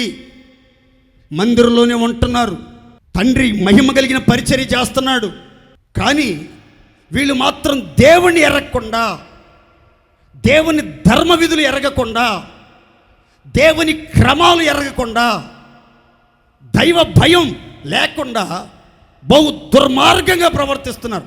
ఎందుకని ఇలా చేస్తున్నారంటే తమ దేవుని ఎరగలేదు అని రాస్తుంది. మీరు చూడండి, రాష్ట్రంలో ఆయా ప్రాంతాల నుంచి, పట్టణాల నుంచి ప్రసిద్ధి చెందిన ఆలయానికి భక్తులు గుంపులుగా వచ్చి దైవ దర్శనం కోసం క్యూలో నిలబడి దర్శనం చేసుకుని వెళ్తూ ఉంటారు ఎంతో భయభక్తులతో. కానీ ఆ గుళ్ళో ఉన్నటువంటి పిల్లికి మాత్రం అసలు భయమే ఉండదు. ఆ పిల్లి మాత్రం ఆ విగ్రహం మీదకి ఎక్కి అక్కడ పాసపోసిద్ది, అక్కడ అభిషేక తైలం, అక్కడ అభిషేకం చేస్తుంది ఆ విగ్రహానికి. ఎందుకని అని అంటే దానికి భయం లేదు. దానికి ఏమి లేదు? భయం లేదు. అందరూ వినయ భయభక్తులు కలిగి గడగడలాడుతూ ఉంటే, గౌరవిస్తూ ఉంటే, దేవుణ్ణి సన్మానిస్తా వినయ భయభక్తులతో ఆరాధించి దండం పెట్టుకుంటే, ఇది మాత్రం పైకెక్కి అదో పైచాచికమైన ఆనందాన్ని అనుభవిస్తూ ఉంటుంది. ఎందుకంటే ఆ పిల్లికి ఆ విగ్రహం యొక్క విలువ తెలీదు. అలాగే మందిరానికి వస్తారు చాలామంది, మారు మనసు పొందుతారు, బాప్తిస్మాలు తీసుకుంటారు, వారం వారం చర్చికి వస్తారు, వాక్యం వింటారు, ఆరాధన చేస్తారు, చిల్లర మార్చి కానుకలు కూడా ఇస్తారు. కానీ ఎన్ని సంవత్సరాలుగా మందిరానికి వచ్చినా కొంతమందికి దేవుణ్ణి ఎరగరు, ఆత్మీయ జీవితంలో బలవంతులుగా మార్చబడరు. కొంతమందిని మీరు చూడండి, వాళ్ళు చిన్నప్పటి నుంచి మందిరానికి వస్తారు వాళ్ళ తల్లిదండ్రులతో పాటు. ఇప్పుడు ఒక 20 సంవత్సరాల నుంచి 25 సంవత్సరాల నుంచి మందిరానికి వస్తారు. ఈ మందిరంలోనే పుట్టి, ఈ మందిరంలోనే పేర్లు పెట్టి, ఈ మందిరంలోనే సండే స్కూల్కి వచ్చి, ఈ మందిరంలోనే ఆరాధనలకు వచ్చి, ఈ మందిరంలోనే పరిచర్యకు వస్తారు. కానీ దేవుణ్ణి ఎరగకుండా ఉంటే వాడి యొక్క ప్రవర్తన ఎట్లా ఉంటుందని అంటే, వాడు కేర్లెస్గా ఉంటాడు, చాలా ఆత్మీయ జీవితంలో బలహీనుడుగా, భ్రష్టుడుగా ఉంటాడు. కానీ భక్తిపరుడుగా జీవించలేడు. భక్తిహీనుడుగా, భ్రష్టుడుగా మారిపోతాడు. అందరూ వాక్యాన్ని భయభక్తులతో విని వాక్యం ద్వారా బలవంతులుగా మార్చబడుతుంటే, వీడు మాత్రం ఫోన్ చూసుకుంటూ ఉంటాడు, వీడు మాత్రం తనలో తను నవ్వుకుంటూ ఉంటాడు, వీడు మాత్రం తనలో తను మాట్లాడుకుంటూ ఉంటాడు, చుట్టుపక్కల వాళ్ళని కూడా హడావిడి చేస్తూ ఉంటాడు. ఏమైందంటే గంటలు గంటలు చెబుతాడండి, మాస్టర్ గారు ఏమంటావండి, ఒరే ఒక సినిమాకి వెళ్తున్నావు భ్రష్టుడా, సినిమాకి వెళ్తున్నావు, అది 3 గంటలు ఉంటుంది, మరి ఎందుకు చూస్తున్నా, సొల్లు గార్చుకుంటా అక్కడ. నా మాటనండి, దేవుని సన్నిధిలో బలాన్ని పొందాలంటే దేవునిని ఎరగాలి, దేవుని భయాన్ని ఎరగాలి, దేవుని శక్తిని ఎరగాలి, దేవుని నామమును ఎరగాలి, దేవుని చిత్తాన్ని ఎరగాలి. అప్పుడే మీరు బలం పొందుతారు. మీ బలాన్ని చూచుకొని గుర్రంలాగా సంతోష గానాలతో దేవుని మహింపరుస్తారు. దేవునికి మహిమ కలుగును గాక. సంతోషం చెప్పండి గట్టిగా హల్లెలూయా. మరో చోట బైబిల్ చెప్తుంది, నెహెమ్యా 8:10లో, యెహోవా యందు ఆనందించుట వలన మీరు బలమును పొందుదురుగాక. చప్పట్లు కొట్టండి, సంతోషంగా సంతోషంగా చప్పట్లు కొట్టండి. యెహోవా యందు ఆనందించేవారందరూ కూడా బలాన్ని పొందుతున్నారు. మరి నీవు దేవునిలో ఆనందించగలుగుతున్నావా? యెహోవాని బట్టి సంతోషించగలుగుతున్నావా? దేవుని సన్నిధిలో ఉన్న సంపూర్ణ సంతోషం అనుభవించి ఆనందించగలుగుతున్నావా? మందిరానికి వచ్చినా ఉసూరమంట దుఃఖముకులై ఏడుపుగొడ్డు ముఖమేసుకుని ఉసూరమంట కూర్చుంటారు. వాక్యం చెప్పేటప్పుడు అంతే, ఆరాధన చేసేటప్పుడు అంతే, ప్రార్థన చేసేటప్పుడు అంతే, వెళ్ళేటప్పుడు అంతే, వచ్చేటప్పుడు అంతే, తినేటప్పుడు అంతే. ఎప్పుడు చూసినా ముఖంలో కళా కాంతి ఉండదండి. అరగ్లాసుడు అవధం తాగిన వాళ్ళలాగా, బస్టాండ్లో బ్యాగులు పోగొట్టుకున్న వాళ్ళలాగా ఉసూరమంట నీరసంగా, నిరుత్సాహంగా, లంకనాలు పడినట్లుగా ప్రవర్తిస్తూ ఉంటారు కొంతమంది. అసలు ఆనందమే ఉండదండి. అసలు బైబిల్ చెప్తుంది, దేవునిలో ఎవరైతే ఆనందంగా ఉంటారో వాళ్ళు ఎప్పుడు కూడా దైవీకమైనటువంటి బలాన్ని, స్పిరిచువల్ స్ట్రెంగ్త్ అండ్ పవర్ కలిగి ఉన్నతమైనటువంటి ఆధ్యాత్మిక అంతరిక్షాన్ని అనుభవిస్తూ ఆత్మీయ సౌందర్యం కలిగి దీవెనకరమైన మార్గాల్లో నడిపించబడతారు. ఈ రోజైనా దేవునిలో ఆనందించడానికి, పరిశుద్ధాత్మలో ఆనందించడానికి, గొప్ప ఉపద్రవాలలో దేవుని వాక్యాన్ని గైకొని మాదిరికరమైన జీవితం జీవించడానికి మీరు సిద్ధపడాలి.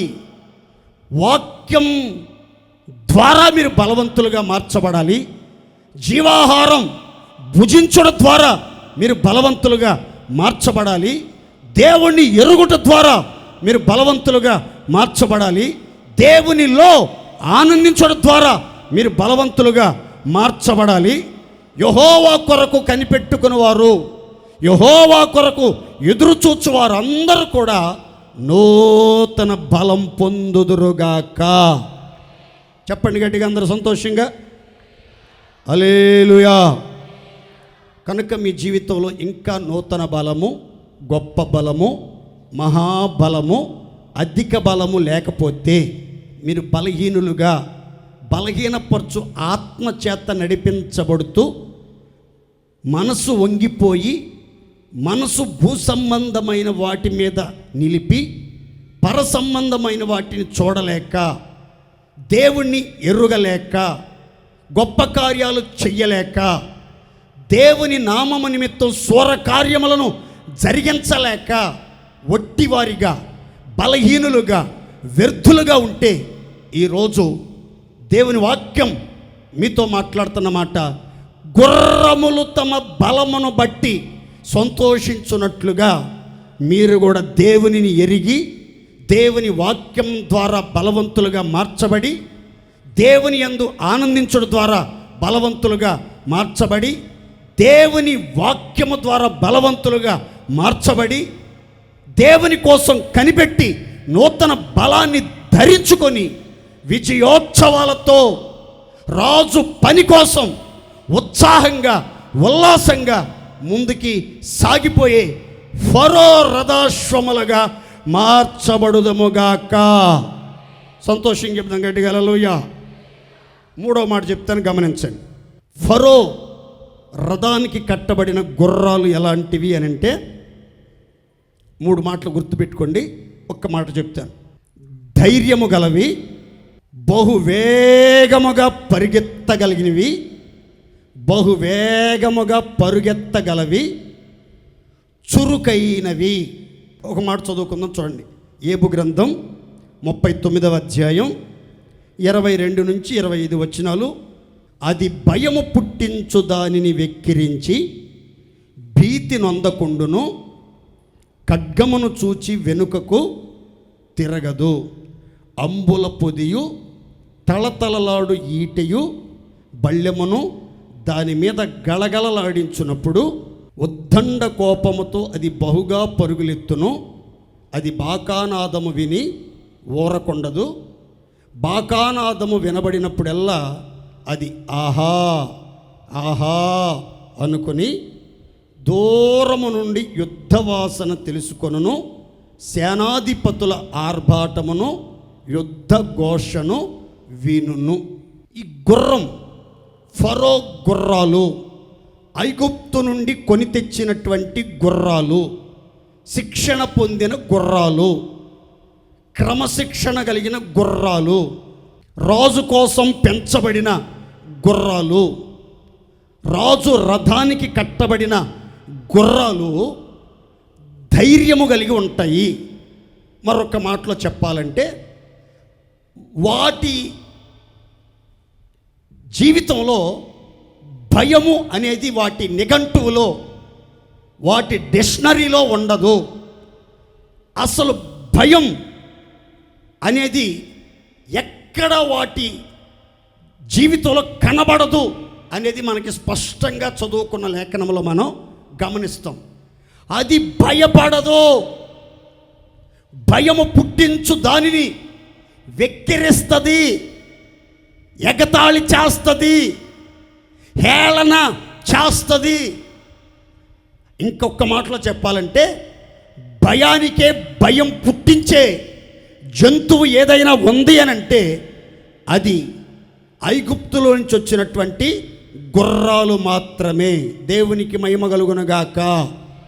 అసలు వాటి జీవిత ప్రయాణములో తుది శ్వాస విడిచేంత వరకు రాజు సంరక్షణ కోసం, రాజు రథానికి కట్టడం కోసం ప్రత్యేకించబడినటువంటి గుర్రాల్లో భయం అనేది ఉండదు అనే మాట మీరు గమనిస్తారు.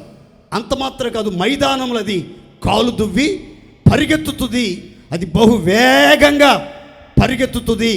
యుద్ధవాసన విని, యుద్ధవాసన పసిగట్టి ఆహా ఆహా అని మహా ఆనందంతో, సంతోషంతో అది పరుగులు తీస్తుంది.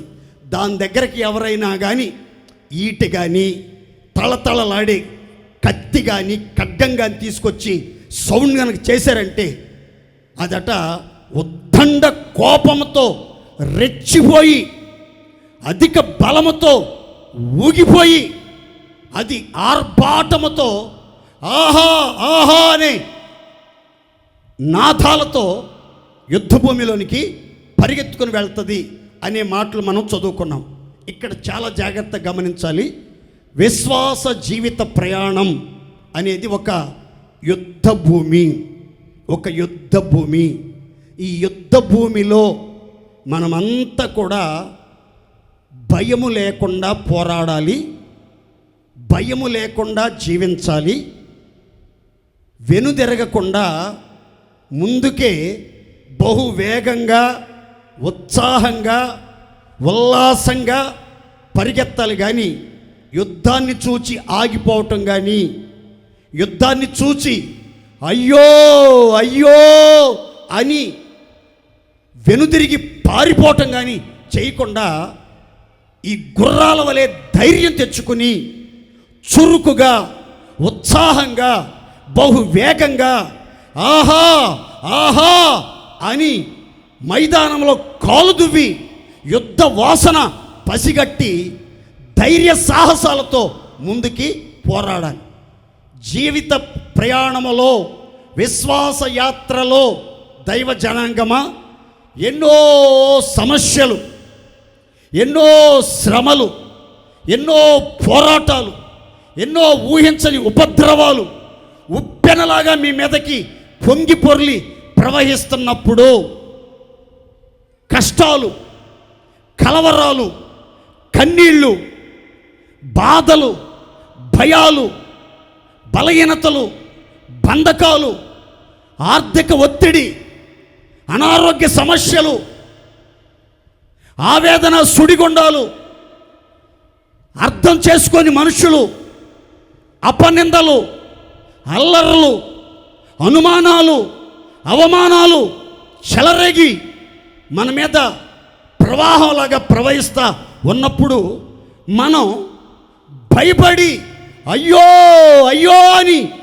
భయపడి వెనుదిరిగి పారిపోతున్నామా?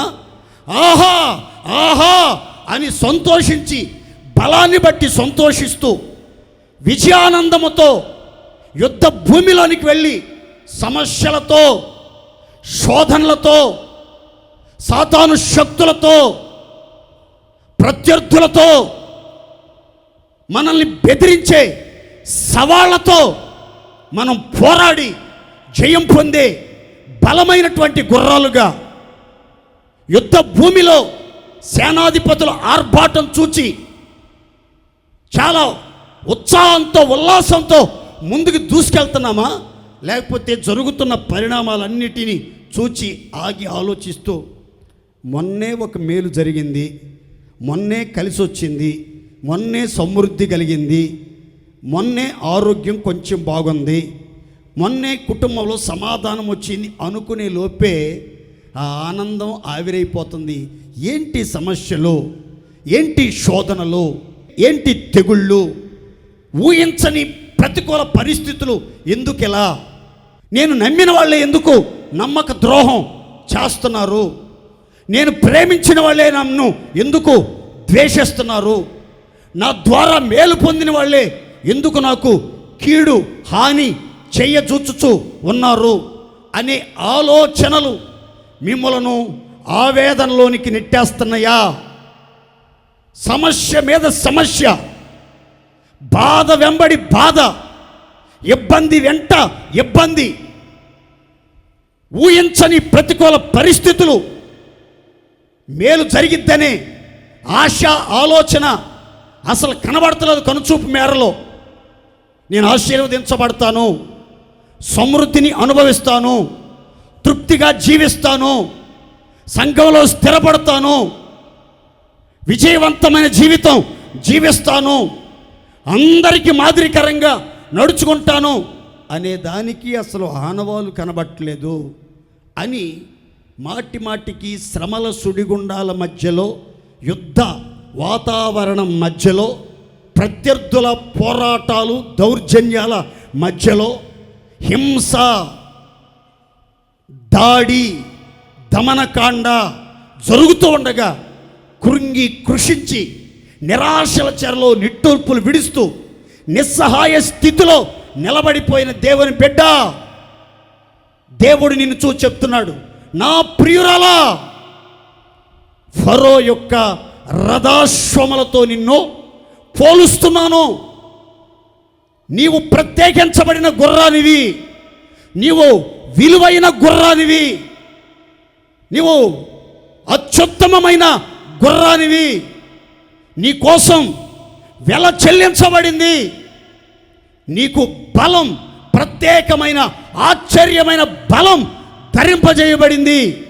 నీవు ధైర్యంగా ఉండాలి, కానీ మాటి మాటికి భయపడద్దు, వెనుదిరిగి చూడొద్దు, కృంగిపోవద్దు. విశ్వాసంలో బలహీనురాలుగా మార్చబడద్దు. దేవుడు నాకు అన్యాయం చేసేస్తున్నాడు, నాకే ఎందుకు ఇలా జరుగుతుంది, మాటి మాటికి వెళ్ళిన చోటల్లా ఎందుకు నేను అవమానపరచబడి ఆందోళనతో వెళ్ళాల్సి వస్తుంది? ఇదేనా నీ నిరాశ? ఇదేనా నీ ఏడుపు? ఇదేనా నీ ఆలోచన? దేవుడు నీతో మాట్లాడుతున్నాడు. గుర్రాలు బలమైనవి, బహువేగముగా పరిగెత్తుతున్నాయి, చాలా చాతుర్యం కలిగి ఉన్నాయి. దేవునికి మహిమ కలుగునగాక. గట్టిగా చెప్పండి హల్లెలూయా. అందుకని కీర్తనాకారుడు 27వ కీర్తనలో మొదటి 3 చరణాల్లో ఈ విధంగా చెప్తాడు. చదువుకుందాం, చూడండి. యెహోవా నాకు వెలుగును రక్షణయునై ఉన్నాడు, నేను ఎవరికి భయపడుదును? యెహోవా నా ప్రాణదుర్గము, ఎవరికి వెరతును? నా శరీర మాంసము తినుటకై దుష్టులు నా మీదకి వచ్చినప్పుడు, నన్ను బాధించు శత్రువులు నా మీదకి వచ్చినప్పుడు వారు తొట్రిల్లి కూలిరి. నాతో యుద్ధము చేయుటకు దండు దిగినను నా హృదయము భయపడదు. నా మీదికి యుద్ధము రేగినను దీనిలో నేను ధైర్యము విడవకుందును. చప్పట్లు కొట్టండి, సంతోషంగా చప్పట్లు కొట్టండి. నాతో యుద్ధము చెయ్యుటకు దండు దిగినా నా హృదయం భయపడదు. నా మీదకి యుద్ధము రేగినా నేను దీనిలో ధైర్యము విడవను. నేను ఎవరికి భయపడను, ఎవరికి వెర్వను, ఎవరి ముఖములు చూచి భీతి నొందను. నా హృదయం కృంగిపోదు. ఎందుకని? యెహోవా నాకు వెలుగును రక్షణయునై ఉన్నాడు. అంత మాత్రమే కాదు, ఆయనే నా ప్రాణదుర్గం, ఆయనే నా ఆశ్రయ దుర్గం, ఆయనే నాకు బలమైన దుర్గం, ఆయనే నాకు ఎత్తైన కోట, ఆయన నా ఆశ్రయం, ఆయన నా ఆధారం, ఆయనే నా అభిషేకం. ఆయన నాతో ఉన్నాడు, ఆయన నా పక్షమై ఉన్నాడు, ఆయన నాకు బలం ధరింపజేశాడు. కాబట్టి ఎలాంటి ప్రతికూల పరిస్థితుల్లో నా శత్రువులు నా మీదకు వచ్చి నా శరీర మాంసం తినటానికి భక్షకులుగా, బాధించేవారిగా, దొమ్మిగా నా మీదకు వచ్చినా సరే, ఎలాంటి ప్రతికూల వాతావరణం నా చుట్టూ ఏర్పడుతున్నా సరే, నేను భయపడను, ధైర్యము విడవను అని చెప్తున్నాడు. మీరు మీ గుండె మీద చేసుకుని చెప్పగలరా? యుద్ధము రేగినా, యుద్ధమునకు దండు దిగినా నా హృదయం భయపడదు, యుద్ధం రేగినా నా హృదయము ధైర్యము విడవదు అని మీరు చెప్పగలరా? ఈ గుర్రాలు చూడండి, యుద్ధ వాసనింటే చాలు మైదానంలో కాలు దువ్వుతున్నాయి, యుద్ధ వాసన పసిగడుతున్నాయి, సేనాధిపతుల ఆర్భాటం గమనిస్తున్నాయి. చూడండి, మీకు వివరంగా చెప్తాను. యుద్ధ భూమిలో సైన్యం అరుపులు, కేకలు, ఆయుధాల శబ్దాలు, రథాల చప్పుడు, గుర్రాల కాలి చప్పుడు వినబడితే మిగతా జంతువులన్నీ పారిపోయి చెల్లాచెదురైపోతాయి, ప్రాణులన్నీ చెల్లాచెదురైపోతాయి, ఆకాశ పక్షులన్నీ ఏదో జరగబోతుంది జరుగుతుంది అనుకుని అకస్మాత్తుగా ఎగిరి పారిపోతూ ఉంటాయి. సాధారణ ప్రజలు కూడా భద్రత కలిగినటువంటి గుహల్లోనికి, స్థావరాల్లోనికి పరుగులు తీస్తారు. కానీ ఈ గుర్రాలు మాత్రం యుద్ధ వాతావరణంలో ఏమాత్రం భయపడవు, ఏమాత్రం ధైర్యము విడవవు. దేవునికి మహిమ కలుగునుగాక. పెండ్లి కుమార్తె సంఘం, రాకడకు సిద్ధపడిన దేవుని ప్రియులు, ఆత్మ సంబంధులైన దేవుని పిల్లల గురించి పరమగీతంలో ఏమని రాయబడింది తెలుసా? టెక్కెములెత్తిన సైన్యము వలె నీవు భయము పుట్టించుదానవు. టెక్కెములెత్తిన సైన్యము వలె నీవు భయము పుట్టించుదానవు. టెక్కెములెత్తిన అంటే అర్థం ఏంటంటే జయజెండా చేతబట్టిన సైన్య సమూహము వలె, జయజెండా చేతబట్టి హోసన్న విజయ పతాకం ఎగరవేయుచు విజయోత్సవాలతో ఊరేగించబడుతున్న ఒక సైన్యం, ఒక సమూహం జయజెండా చేతబట్టి ఊరేగింపుగా వస్తుంటే వాళ్ళని చూసిన వాళ్ళందరి గుండెల్లో రైళ్లు పరిగెత్తుతున్నాయి. అందరి గుండెలు లబ్డబ్ లబ్డబ్ లబ్డబ్ అని వేగంగా వారి గుండె కొట్టుకుంటుంది. అందరూ భయభ్రాంతులకి గురైపోతూ ఉన్నారు. నా ప్రియ దేవుని బిడ్డలారా, మనం భయాన్ని పుట్టించేవారిలాగా ఉండాలి. కానీ మనం ప్రతిదానికి భయపడిపోవటం, ప్రతి మనిషికి భయపడిపోవటం, ప్రతి శత్రువుకి భయపడిపోవటం, ప్రతి సమస్యకి భయపడిపోవటం, ప్రతి అనారోగ్యానికి భయపడిపోవటం, చిన్న అసమాధానానికే అసహనాన్ని కోల్పోయి భయపడిపోవటం చెయ్యకూడదు. ఈ గుర్రాలు ఎంత ధైర్య సాహసాలు ప్రదర్శిస్తున్నాయో, భయానికి చోటు లేకుండా హృదయాన్ని స్థిరపరుచుకుని ధైర్యంగా, చురుకుగా, చలాకీగా, సామర్థ్యంగా, శక్తివంతంగా, హుషారుగా, ఉత్సాహంగా, ఉల్లాసంగా, ఉజ్జీవంగా ముందుకు దూసుకుని వెళ్తున్నాయో, దేవుని పిల్లలు కూడా ప్రతికూల పరిస్థితుల్లో కూడా, సమస్యల సుడిగుండాల మధ్యలో కూడా, అనారోగ్యం కానీ, ఆర్థిక ఇబ్బందులు కానీ, ఆవేదనలు కానీ, ఊహించని పరిస్థితుల మధ్యలో కానీ దేవుని పిల్లలు చుట్టూ సమస్యలు అలుముకున్న, చుట్టూ శత్రు మోకలు ఆవరించి అల్లరిపోలు చేస్తున్నా సరే దేవుని పిల్లలు నిబ్బరం కలిగి ధైర్యం తెచ్చుకొని చురుకుగా బహువేగంగా ఆత్మీయ జీవితంలో ముందుకు సాగాలి. కానీ అయ్యో అయ్యో అయిపోయింది, నా బతుకంతా అయిపోయింది, ఏది జరగకూడదు అనుకున్నానో అదే జరిగింది, ఏది రాకూడదు అనుకున్నానో అదే వచ్చింది అనుకుని మాటి మాటికి గుండెలు బాదుకోవటం, సనగటం, దేవుని శక్తిని అవమానపరచటం, దేవుని పరిశుద్ధతను సన్మానించకుండా దేవునితో వివాదం పెట్టుకోవటం దేవుని పిల్లలు చెయ్యకూడదు. దేవునికే మహిమ కలుగునుగాక. అందరం చెప్దాం గట్టిగా హల్లెలూయా, హల్లెలూయా. గమనించండి, అపజయాలకి భయపడబాకండి, అవమానాలకి భయపడబాకండి, నిందలకి భయపడబాకండి, పోరాటాలకి భయపడబాకండి, ఆర్థిక ఇబ్బందులకి భయపడబాకండి, పిల్లల భవిష్యత్తును గురించి భయపడబాకండి, శత్రు సమూహాలను చూచి భయపడబాకండి, మరణ భయాన్ని చూచి భయపడబాకండి. ఎంత కష్ట క్లిష్ట పరిస్థితుల గుండా ప్రయాణం చేయుచున్నా ధైర్యమే మీ ఆయుధం, ధైర్యమే మీ సాహసం. ముందుకు సాగండి, అన్ని విషయాలలో విజయమే మీ సొంతమగునుగాక. చివరిగా ఒక్క మాట చెప్పి నేను ముగిస్తాను. నా ప్రియురాల, ఫరో యొక్క రథాశ్వములతో నిన్ను పోల్చెదను. ఫరో యొక్క రథ అశ్వముతో కాదండి, అశ్వములతో అనే మాటను మీరు గమనించాలి. అంటే ఐగుప్తు రాజైన ఫరో రథానికి ఒక్క గుర్రాన్ని కట్టరండి.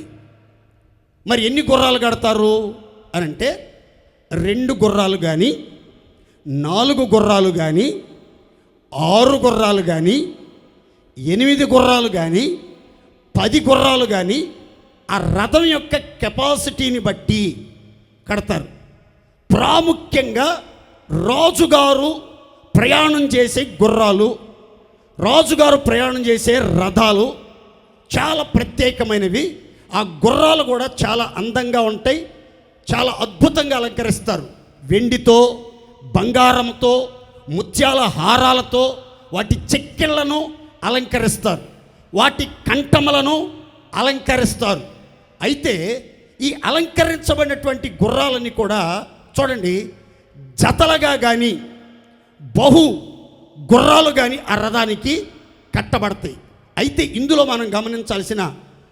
మనం నేర్చుకోవాల్సిన ఆధ్యాత్మికమైన సందేశం ఏంటంటే, ఈ రథానికి కట్టబడినటువంటి గుర్రాల సమూహం అంతా కూడా ఒకే లక్ష్యముతో, ఏక మనస్సుతో, ఒకే ఉద్దేశముతో, ఒకే లక్ష్య సాధనముతో ముందుకి కొనసాగుతూ ఉంటాయి. రథసారథి నడిపించేటట్లుగా రథసారథి సంకేతాలన్నీ పసిగడుతూ, గమనిస్తూ, ఆగమంటే ఆగుతూ, సాగమంటే సాగుతూ, పరిగెత్తమంటే పరిగెత్తుతూ, అన్ని విషయాలలో చాకచక్యంగా, చలాకీగా, చురుకుగా, బహు వేగంగా, చాలా నమ్మకంగా పనిచేస్తూ ఉంటాయి. గుర్రాలన్నీ ఒకేసారి బయలుదేరుతాయి, ఒకే లక్ష్యంతో అడుగులు ముందుకి వేస్తాయి. ఒక గుర్రం ముందుకి వెళ్తుంటే ఒక గుర్రం వెనక్కి కానీ, ఒక గుర్రం సైడ్కి కానీ లాగవు. అన్ని గుర్రాలు ఏక మనసుతో, ఒకే లక్ష్యముతో, ఒకే దృష్టితో, ఒకే ఉద్దేశంతో గమ్యాన్ని చేరుకోవటానికి, జయాన్ని అందించడానికి రాజు పని కోసం ప్రయాణం చేస్తా వస్తాయి. ఇందులో మనం గమనించాల్సిన మాట, ఎన్ని గుర్రాలు కట్టినా రథాలకి సమాన వేగంతో వెళ్తాయి. ఏ గుర్రం మధ్యలో ఆగిపోవటం ఉండదు.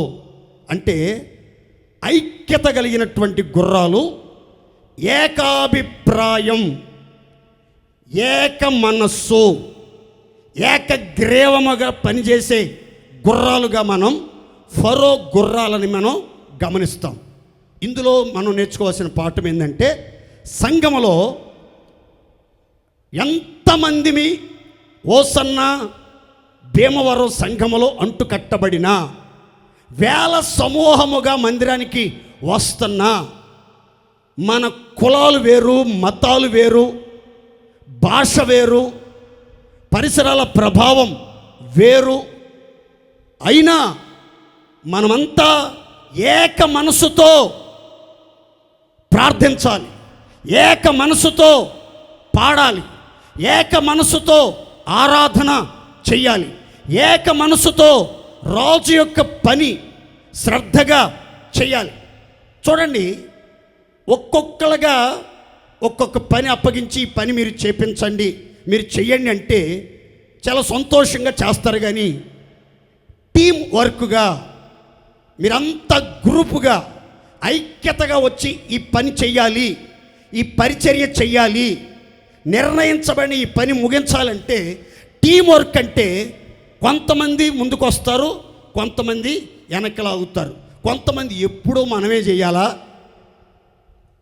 ఎప్పుడు మనమేనా చేసేది, సంఘంలో ఎంతమంది ఉంటే మనమే చేయాలా, మనకే పట్టిందా, మనమే ఖర్చు పెట్టాలా, మనమే ప్రయాసపడాలా, మనమే బాత్రూమ్లు గడగాల, మనమే వెహికల్స్ దగ్గర ఉండాలా, మనమే మందిరంలో బూజు దులపాలా, మనమే పాటలు పాడాలా, మనమే సాక్ష్యాలు చెప్పాలా, మనమే అన్నిటికీ సహకారంగా ఉండాలా, మిగతా వాళ్ళు ఏమైపోయారు అని వాళ్ళ మీద వీళ్ళ మీద వాళ్ళు సాకులు పెట్టుకుంటూ ఉంటారు. కానీ దేవుని వాక్యం చెప్తున్నమాట, ఫరో రథానికి కట్టబడిన గుర్రాలన్నీ కూడా ఒకే ఉద్దేశం, ఒకే ఆలోచన, ఒకే అడుగు, ఒకే మార్గంలో చక్కగా ప్రయాణం చేస్తున్నట్లుగా లేఖనంలో రాయబడింది. సంఘములో కూడా, కుటుంబాల్లో కూడా ఐక్యత, ఏక మనస్సు అనేది ఉండాలండి. సమాధాన బంధం, ఆత్మ కలిగించే ఐక్యత ఉండాలి. ఈ ఐక్యత లేకపోతే, సమాధాన బంధం లేకపోతే సమస్యలు అధికమవుతాయి. అందుకనే సాతాను కుటుంబాల్లో ఐక్యత లేకుండా, సంఘాలలో ఐక్యత లేకుండా చేస్తున్నాడు. ఐక్యత ఉందనుకోండి శూర కార్యాలు చేయగలుగుతాం. ఐక్యత ఉందనుకోండి అసాధ్యమైన కార్యాలు సాధించగలుగుతాం. ఐక్యతతో ప్రారంభించిన ప్రతి పని విజయవంతంగా సఫలమవుతుంది. ఐక్యతతో చేసే పని ఇష్టంగా చేస్తాం గనక ఎంత కష్టమైనా అవలేలగా సాధించగలుగుతాం. అయితే సాతాను యొక్క లక్ష్యం ఏంటో తెలుసా? ఈ ఐక్యతను పాడు చేస్తే వీళ్ళల్లో మనస్పర్ధలు, విభేదాలు కలిగిస్తే, భిన్నాభిప్రాయాలు, భేదాభిప్రాయాలు తీసుకొని వస్తే వీళ్ళ బలం తగ్గిపోతుంది, వీళ్ళ సామర్థ్యం తగ్గిపోతుంది, వీళ్ళని జయించడం చాలా సులువుగా మారిపోద్ది. వీళ్ళు ఐక్యతగా ఉన్నంతసేపు వీళ్ళని దెబ్బ కొట్టడం, సంఘాన్ని బలహీనపరచడం, సంఘాన్ని నాశనం చేయటం, సంఘాన్ని చెల్లా చెదురు చేయటం కష్టం. కాబట్టి ఏం చేద్దామంటే ముందుగా వీళ్ళ మధ్యలో భేదాభిప్రాయాలు సృష్టించి, ఒకరి మీద ఒకరికి ద్వేషాన్ని కలిగించి, ఒకరిని ఒకరు విమర్శించుకునేటట్లుగా, ఒకరిని గురించి ఒకరు చెడ్డ ప్రచారాలు చేసేటట్లుగా ప్రోత్సహించి ప్రేరేపిద్దాం అని సైతాన్ ఏం చేస్తాడంటే సేవకుల్లో దూరతాడు, సేవకుల అండర్లో దూరతాడు, బ్రదర్లలో దూరతాడు, విశ్వాసుల్లో దూరతాడు, కుటుంబాల్లో పిల్లల్లో దూరతాడు. ఎంతో ఐక్యతగా, అందంగా, సమాధానంగా, ఏక మనసుతో, ఏక భావముతో, ఏకగ్రీవంగా నడిపించబడుతున్న కుటుంబాల్లో, సంఘములో, సమాజములో, రాజ్యములో మనస్పర్ధలు తెచ్చి సంఘాన్ని చెల్లాచెదురు చేయటం, విశ్వాసులకు మంచి అభిప్రాయం లేకుండా చేసే ప్రయత్నాలు చేస్తూ ఉంటారు. ఇది సైతాను సంబంధమైన కార్యం.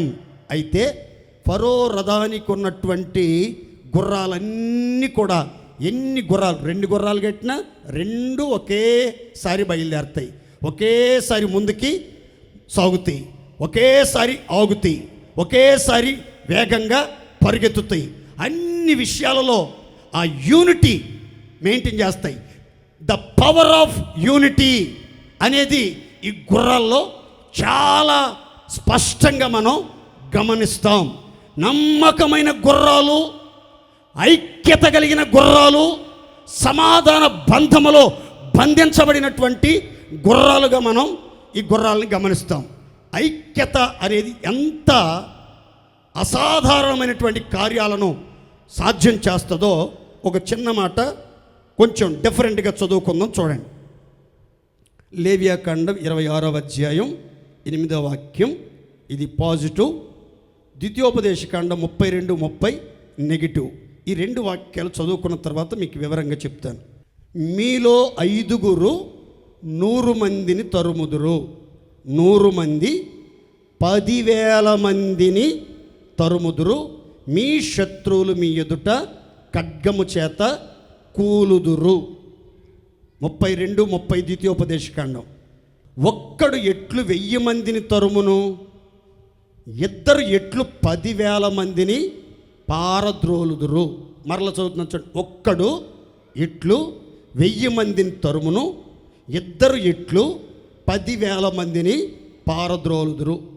100 మంది 5 మందిని తరుముతారా?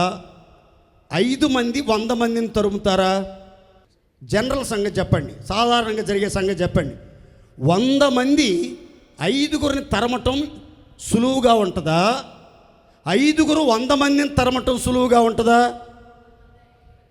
సరే, ఇది కొంచెం మీకు కష్టంగా ఉంది. ఒకడు 1000 మందిని తరమటం ఈజీగా ఉంటుందా? 1000 మంది కలిసి ఒక్కడిని తరమటం ఈజీగా ఉంటుందా? జనరల్గా జరిగేది అది కదా. కానీ ఇక్కడ ఐక్యత అనే అంశాన్ని కొంచెం లోతుగా చెప్తూ దేవుడే తన ప్రజలతో మాట్లాడిన మాట్లాడిందంటే, మీలో 5గురు కలిశారంటే, ఐక్యత కలిగి అడుగులు ముందుకి వేశారంటే, రథానికి కట్టిన 5 గుర్రాల్లాగా ఒకేసారి ముందుకి ప్రయాణం చేశారంటే 100 మంది శత్రువులు పారిపోతారు, మీ ఎదుట నిలబడలేరు, మీ ఎదుట ఖడ్గం చేత కూలిపోతారు, తరమబడి హతమార్చబడతారు. మీలో 100 మంది ఐక్యంగా యూనిటీగా పనిచేయటం మొదలుపెట్టారనుకోండి, అప్పుడు 10,000 మంది తరమబడతారు, పారిపోతారు అన్నటువంటి వాక్యాన్ని కూడా గమనించాం. ఇంకో చోట ద్వితీయోపదేశకాండంలో చదువుకుందాం. ఒక్క మనిషి 1000 మందిని తరిమితే 2 మనుషులు ఎంతమందిని తరుముతారు? ఒక్క మనిషి 1000 మందిని తరిమితే 2 మనుషులు ఎంతమందిని తరమాలి? 2000 మందిని తరమాలండి. కానీ ఇక్కడ ఏమని రాస్తుందంటే 10,000 మందిని తరుముతారు. 10,000 మందిని అంటే బలము ఎన్ని రెట్లు అధికమవుతుందో ఒక్కసారి గమనించండి.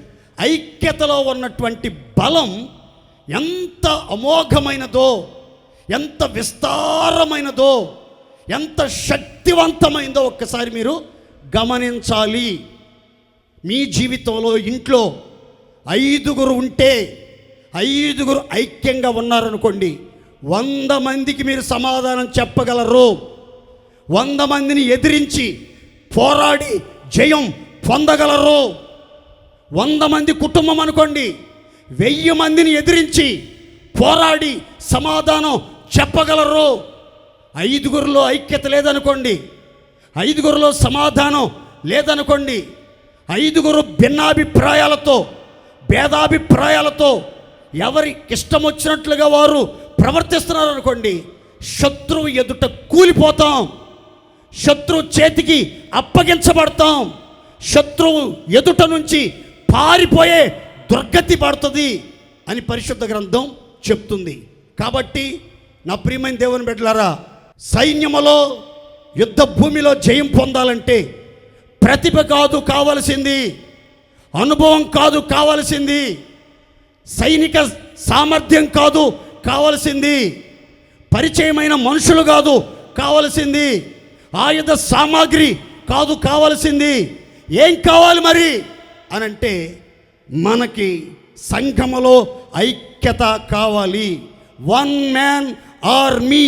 ఇశ్రాయేలీయులందరూ ఒక్క మనుషుడైనట్లుగా ఏకీభవించినట్లు మనమంతా ఒకే లక్ష్యముతో, ఒకే ఉద్దేశముతో ముందుకి మనం ఒకే దిశలో కలిసికట్టుగా పరిగెత్తాలి, ఒకే లక్ష్యముతో ముందుకి సాగాలి అని దేవుని వాక్యం మనకు స్పష్టంగా తెలియజేస్తాం. దేవుని స్తోత్రం చెప్పండి గట్టిగా.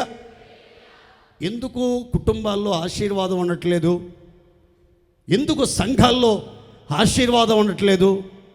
ఎందుకు ఆత్మ సంబంధులైన దేవుని పిల్లలు ఆశీర్వాదాన్ని అనుభవించి ఆశీర్వాదకరంగా జీవించలేకపోతున్నారంటే ఐక్యతలో ఉండలేకపోతున్నారు. దేవునితో ఐక్యత, సేవకులతో ఐక్యత, విశ్వాసులతో ఐక్యత, కుటుంబ సభ్యులతో ఐక్యత, భార్యాభర్తలు ఐక్యత, సహోదరులు ఐక్యత, అన్నదమ్ముల మధ్యలో ఐక్యత, అత్త కోడళ్ళు రూతు నయోమిలాగా ఐక్యత, గురు శిష్యులు ఏలియా ఎలీషా వలె ఐక్యత, భార్యాభర్తలు అకుల ప్రిస్కిలాల వలె ఐక్యత ఎక్కడైతే కలిగి జీవిస్తారో ఖచ్చితంగా ఆశీర్వాదం వారి కుటుంబాల్లో ప్రవహిస్తుంది. శాశ్వత జీవం అనుభవిస్తారు, సమృద్ధి జీవం అనుభవిస్తారు, శత్రువుని ఎదిరించి జయం పొందుతారు, అనుకున్నవన్నీ సాధ్యం చేయబడతాయి. దేవుని పనిలో దేవుని కోసం శూరకార్యములు జరిగించుదముగాక. గట్టి చెప్పండి హల్లెలూయా. చివరిగా ఒక మాట చెప్తాను చూడండి. ఫరో రథం మీద కూర్చుంటాడు రాజు యుద్ధానికి వెళ్ళటానికి. ఆ రథానికి ఒక రథసారథి ఉంటాడు. ఆ రథానికి కొన్ని గుర్రాలు కట్టబడి ఉంటాయి. ఈ రథసారథి యొక్క నడిపింపుకు లోబడి యుద్ధ భూమిలోనికి వెళ్తుంది. వెళ్ళేటప్పుడు ఈ గుర్రాలన్నీ కూడా అసలు యుద్ధమంతా మేమే చేసేస్తున్నాం, శత్రువులందరినీ మేమే ఓడించేస్తున్నాం, రాజుగారికి మేమే జయమిస్తున్నాం అన్నంత బిల్డప్ ఇస్తాయి. ఏమిస్తాయి? నోరితే చెప్పాలి. ఏమిస్తాయి? బిల్డప్ ఇస్తాయి. వాస్తవానికి గుర్రాలు కాదు యుద్ధం చేసేది, రథసారథి కాదు యుద్ధం చేసేది. ఆ గుర్రాలు తీసుకుని వెళ్తున్నాయి కదా, ఆ రథంలో ఆ దేశం యొక్క రాజు ఉంటాడు. ఆ రాజు శత్రువులతో యుద్ధం చేస్తూ ఉంటాడు. ఆ యుద్ధం ముగింపులో విజయం వరిస్తుంది ఆ రాజ్యానికి. కానీ ఆ రాజుగారి యుద్ధంలో ఒక విశిష్టమైన పాత్ర మాత్రమే పోషిస్తున్నాయి. కానీ యుద్ధమంతా మేమే చేసేస్తున్నాం, మా ద్వారానే జయం వచ్చేస్తుంది, మా ద్వారానే అభివృద్ధి కలిగేస్తుంది, మా ద్వారానే రాజుగారి కిరీటం రాబోతుంది అని బిల్డప్ ఇవ్వకూడదు ఈ గుర్రాలు. మీకు అర్థమవటం చెప్తాను చూడండి. ఒక ఏనుగు మీద, బలమైన ఏనుగు మీద ఒక సీమ, చిన్న ఎర్ర సీమ ఒకటి నల్లటి ఏనుగు మీద ప్రయాణం చేస్తుంది. ఈ ఏనుగు ఒక వంతెన దాటి అవతలకి వెళ్ళటానికి, ఆ వంతెన మీద చాలా కాలం నుంచి ఉన్నటువంటి వంతెన, అది కొంచెం శిథిలావస్థలో ఉన్నటువంటి వంతెన అది. ఆ వంతెన మీద ఈ ఏనుగు ఒక్కసారి అట్లా కాలు పెట్టింది. కాలు పెట్టేసరికి ఆ వంతెన ఒక్కసారి ఒరిగిపోయింది. ఒరిగేసరికి నెమ్మదిగా ఈ ఏనుగు అట్లా ఒరిగి నెమ్మదిగా కాలుని వెనక్కి తీసుకొని ప్రయత్నం చేస్తుంది. ఆ పైన ఉన్న సీమ అంటది, మనం అంటే ఏమనుకున్నా వంతెనలు కూడా వనకాల్సిందే, వంతెన కూడా వనకాల్సిందే. ఎవరిని చూసి? ఓసే ఎర్రసీమ, నీకు ఏమైంది? నీకు అసలు ఎవరి బరువును బట్టి, ఎవరి బలాన్ని బట్టి ఆ వంతెన ఒరిగింది? ఏనుగు బలాన్ని బట్టి. ఈ సీమ అంటది, నేనంటే ఎవరుకున్నా వంతెనలు ఒరిగిపోతున్నాయి. వంతెనలు మరీ అంత బిల్డప్ పనికిరాదు మనకి, మరీ అంత బిల్డప్ పనికిరాదు. కనుక మనం ఏంటో మనం తెలుసుకోవాలి, మన స్థితి ఏంటో మనం గుర్తుపట్టాలి. ఓవర్ యాక్షన్లో చేయకూడదు. గుర్రం నీకున్న విలువ ఉంది, కానీ ఓవర్ యాక్షన్ చేయకూడదు. కాబట్టి మన జీవితంలో మన స్థితి ఏంటి, మన స్థానం ఏంటి, అంతవరకే మనం గుర్తుపట్టి ముందుకు సాగాలి. దేవునికే మహిమ కలుగునుగాక. యుద్ధం మీది కాదు, యుద్ధం ఎవరిదే? మరి మందనుకుంటే ఎట్లా? కనుక యుద్ధ భూమిలో ఉన్న గుర్రాలం మాత్రమే, రథానికి కట్టబడినటువంటి గుర్రాలం మాత్రమే, రథసారథి నడిపింపుకు లోబడిన గుర్రాలమే మాత్రమే, ఏకలక్ష్యంతో ఏక మనసుతో పోరాడుతున్న గుర్రాలం మాత్రమే. కానీ మన ద్వారా జయం మనం నిమిత్త మాత్రులము. మనం ఏమై ఉన్నామో మనం దేవుని కృప. మన కృషి వలన ఏది జరగదు, దేవుని కృప వలనే సమస్తము జరుగుతుంది. దేవునికే మహిమ కలుగునుగాక. ఫరో రథాన్ని కట్టిన గుర్రాలు, యేసురాజు రథాన్ని కట్టినటువంటి గుర్రాలు. ఈ రథాన్ని కట్టినటువంటి గుర్రాల ప్రత్యేకతలు: ఒకటి, ఈ గుర్రాలు విలువ పెట్టి కొనబడిన గుర్రాలు, అత్యంత విలువైన గుర్రాలు, ప్రత్యేకించబడిన గుర్రాలు, ఎంపిక చేయబడిన గుర్రాలు అని మనం నేర్చుకున్నాం. వీటి ధర ఐగుప్తులో ఉన్నటువంటి ఒక్కొక్క గుర్రం ధర ఎంతంటే 150 తులముల వెండి. దాన్ని ఇంకా బేరాలు లేవు. ఎవ్వరూ ఆ రేటును తగ్గించేదానికి ప్రయత్నం చేయటానికి వీల్లేదు. ఎన్ని పరిస్థితులు మారుతున్నా సరే దాని రేటు మాత్రం మారకుండా అట్లాగే ఉంటుంది. ఇందులో మీకు చిన్న మాట చెప్తాను చూడండి. ఐగుప్తు గుర్రాలు ప్రపంచ ప్రసిద్ధిగాంచినవి కదా. అయితే ఆ రోజుల్లో ప్రపంచ దేశాలన్నిటికీ గుర్రాలను సరఫరా చేసే దేశం, యుద్ధ గుర్రాలను సరఫరా చేసే దేశం ఏంటంటే ఐగుప్తు దేశం. ఐగుప్తు దేశం. అయితే జాగ్రత్తగానండి, ఐగుప్తు దేశముల అంతటిలో ఈ మాట గుర్తుపెట్టుకోండి, ఐగుప్తు దేశం అంతటిలో బలమైన ధైర్య సాహసాలు కలిగిన బహువేగము కలిగిన శిక్షణ పొందిన గుర్రాలన్నిటినీ రాజుగారి కోసం ప్రత్యేకించి రాజు యొక్క గుర్రపుశాలలోనికి చేరుస్తారు. ఆ తర్వాత second category, second grade, third grade మాత్రమే విదేశాలకి అమ్మేవాళ్ళు. అలాగే భూప్రపంచం అంతటిలో ఉన్నటువంటి ఫస్ట్ గ్రేడ్ గుర్రాలుగా మనల్ని ఎన్నుకున్నాడు. తనకు స్వకీయ జనముగా, విశేషమైనటువంటి జనంగా మనల్ని ఏర్పాటు చేసుకున్నాడు. మనం దేవునికి ఎంతో విలువైన వారము, దేవుని దృష్టిలో ప్రత్యేకమైన వారము. దేవునికి మహిమ కలుగునుగాక. ప్రపంచ దేశాలన్నిటిలో కూడా ఆలివ్ ఆయిల్ ఉత్పత్తి చేసే దేశం ఏంటి అని అంటే ఇజ్రాయెల్ దేశం. ఇజ్రాయెల్ దేశంలో 3 కేటగిరీలో ఈ ఆలివ్ ఆయిల్ని వాళ్ళు ఉత్పత్తి చేస్తారు. First grade olive oil, original olive ఆయిల్ని ఏ దేశాలకి విక్రయించరు. కేవలం ఇజ్రాయేలు దేశంలోని పౌరులు మాత్రమే దాన్ని అనుభవించేటట్లుగా, ఆ యొక్క ఉత్పత్తులన్నీ వారు అనుభవించేటట్లుగా ఆ మొదటి ఫస్ట్ గ్రేడ్ అంతా ఇజ్రాయేలీలకి వెళ్తుంది. సెకండ్ గ్రేడ్, థర్డ్ గ్రేడ్ విదేశాలకి విక్రయిస్తారు.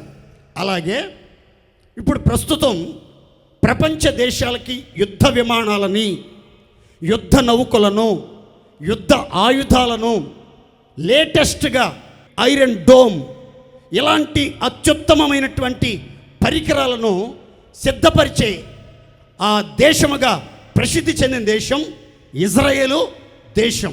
ఆ తర్వాత యుద్ధ విమానాలను, యుద్ధ నౌకలను సిద్ధపరిచి తయారు చేసే దేశంగా రష్యా పేరెన్నిక గంట వచ్చి తర్వాత అమెరికా, ఇలా కొన్ని ప్రాముఖ్యమైనటువంటి దేశాలు. అయితే ఐగుప్తు దేశం యుద్ధ గుర్రాలను పెంచి శిక్షణ ఇచ్చి అమ్మి ధనాన్ని సంపాదించుకునే దేశాల్లో ఐగుప్తు దేశం ఆ రోజుల్లో ప్రసిద్ధి.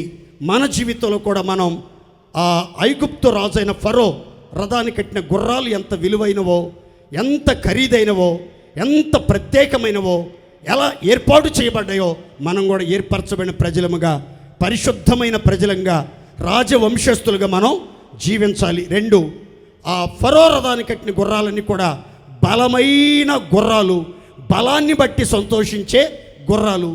దేవుని పిల్లలమైన మనం కూడా దేవుని ఎరిగి బలము కలిగి ఉండాలి, దేవునిలో ఆనందిస్తూ బలము కలిగి ఉండాలి, దేవుని వాక్యం ద్వారా బలవంతులుగా మార్చబడాలి, దేవుని ఎరిగి దేవుని కొరకు ఎదురుచూచి బలవంతులుగా మనం మార్చబడాలి. 3వదిగా ఫరో రథాన్ని కట్టిన గుర్రాలు ధైర్యము గలవి, బహువేగము గలవి, చురుకైనవి. అలాగే దేవుని పిల్లలమైన మనం యుద్ధ వాతావరణంలో సాతాను శక్తులతో పోరాడేటప్పుడు, సమస్యలతో పోరాడేటప్పుడు, శోధనలతో పోరాడేటప్పుడు, ప్రత్యర్థులతో పోరాడేటప్పుడు, శత్రు సమూహాల మధ్యలో ఉన్నప్పుడు, యుద్ధం రేగిన, యుద్ధం చేయటానికి దండు దిగిన మన హృదయం భయపడకూడదు, ధైర్యం విడవకూడదు, ఎవరికి భయపడకూడదు. కారణం యెహోవా మనకు వెలుగు, రక్షణ. ఆ ధైర్యంతో, ఆ స్ఫూర్తితో మనం ముందుకి సాగాలి.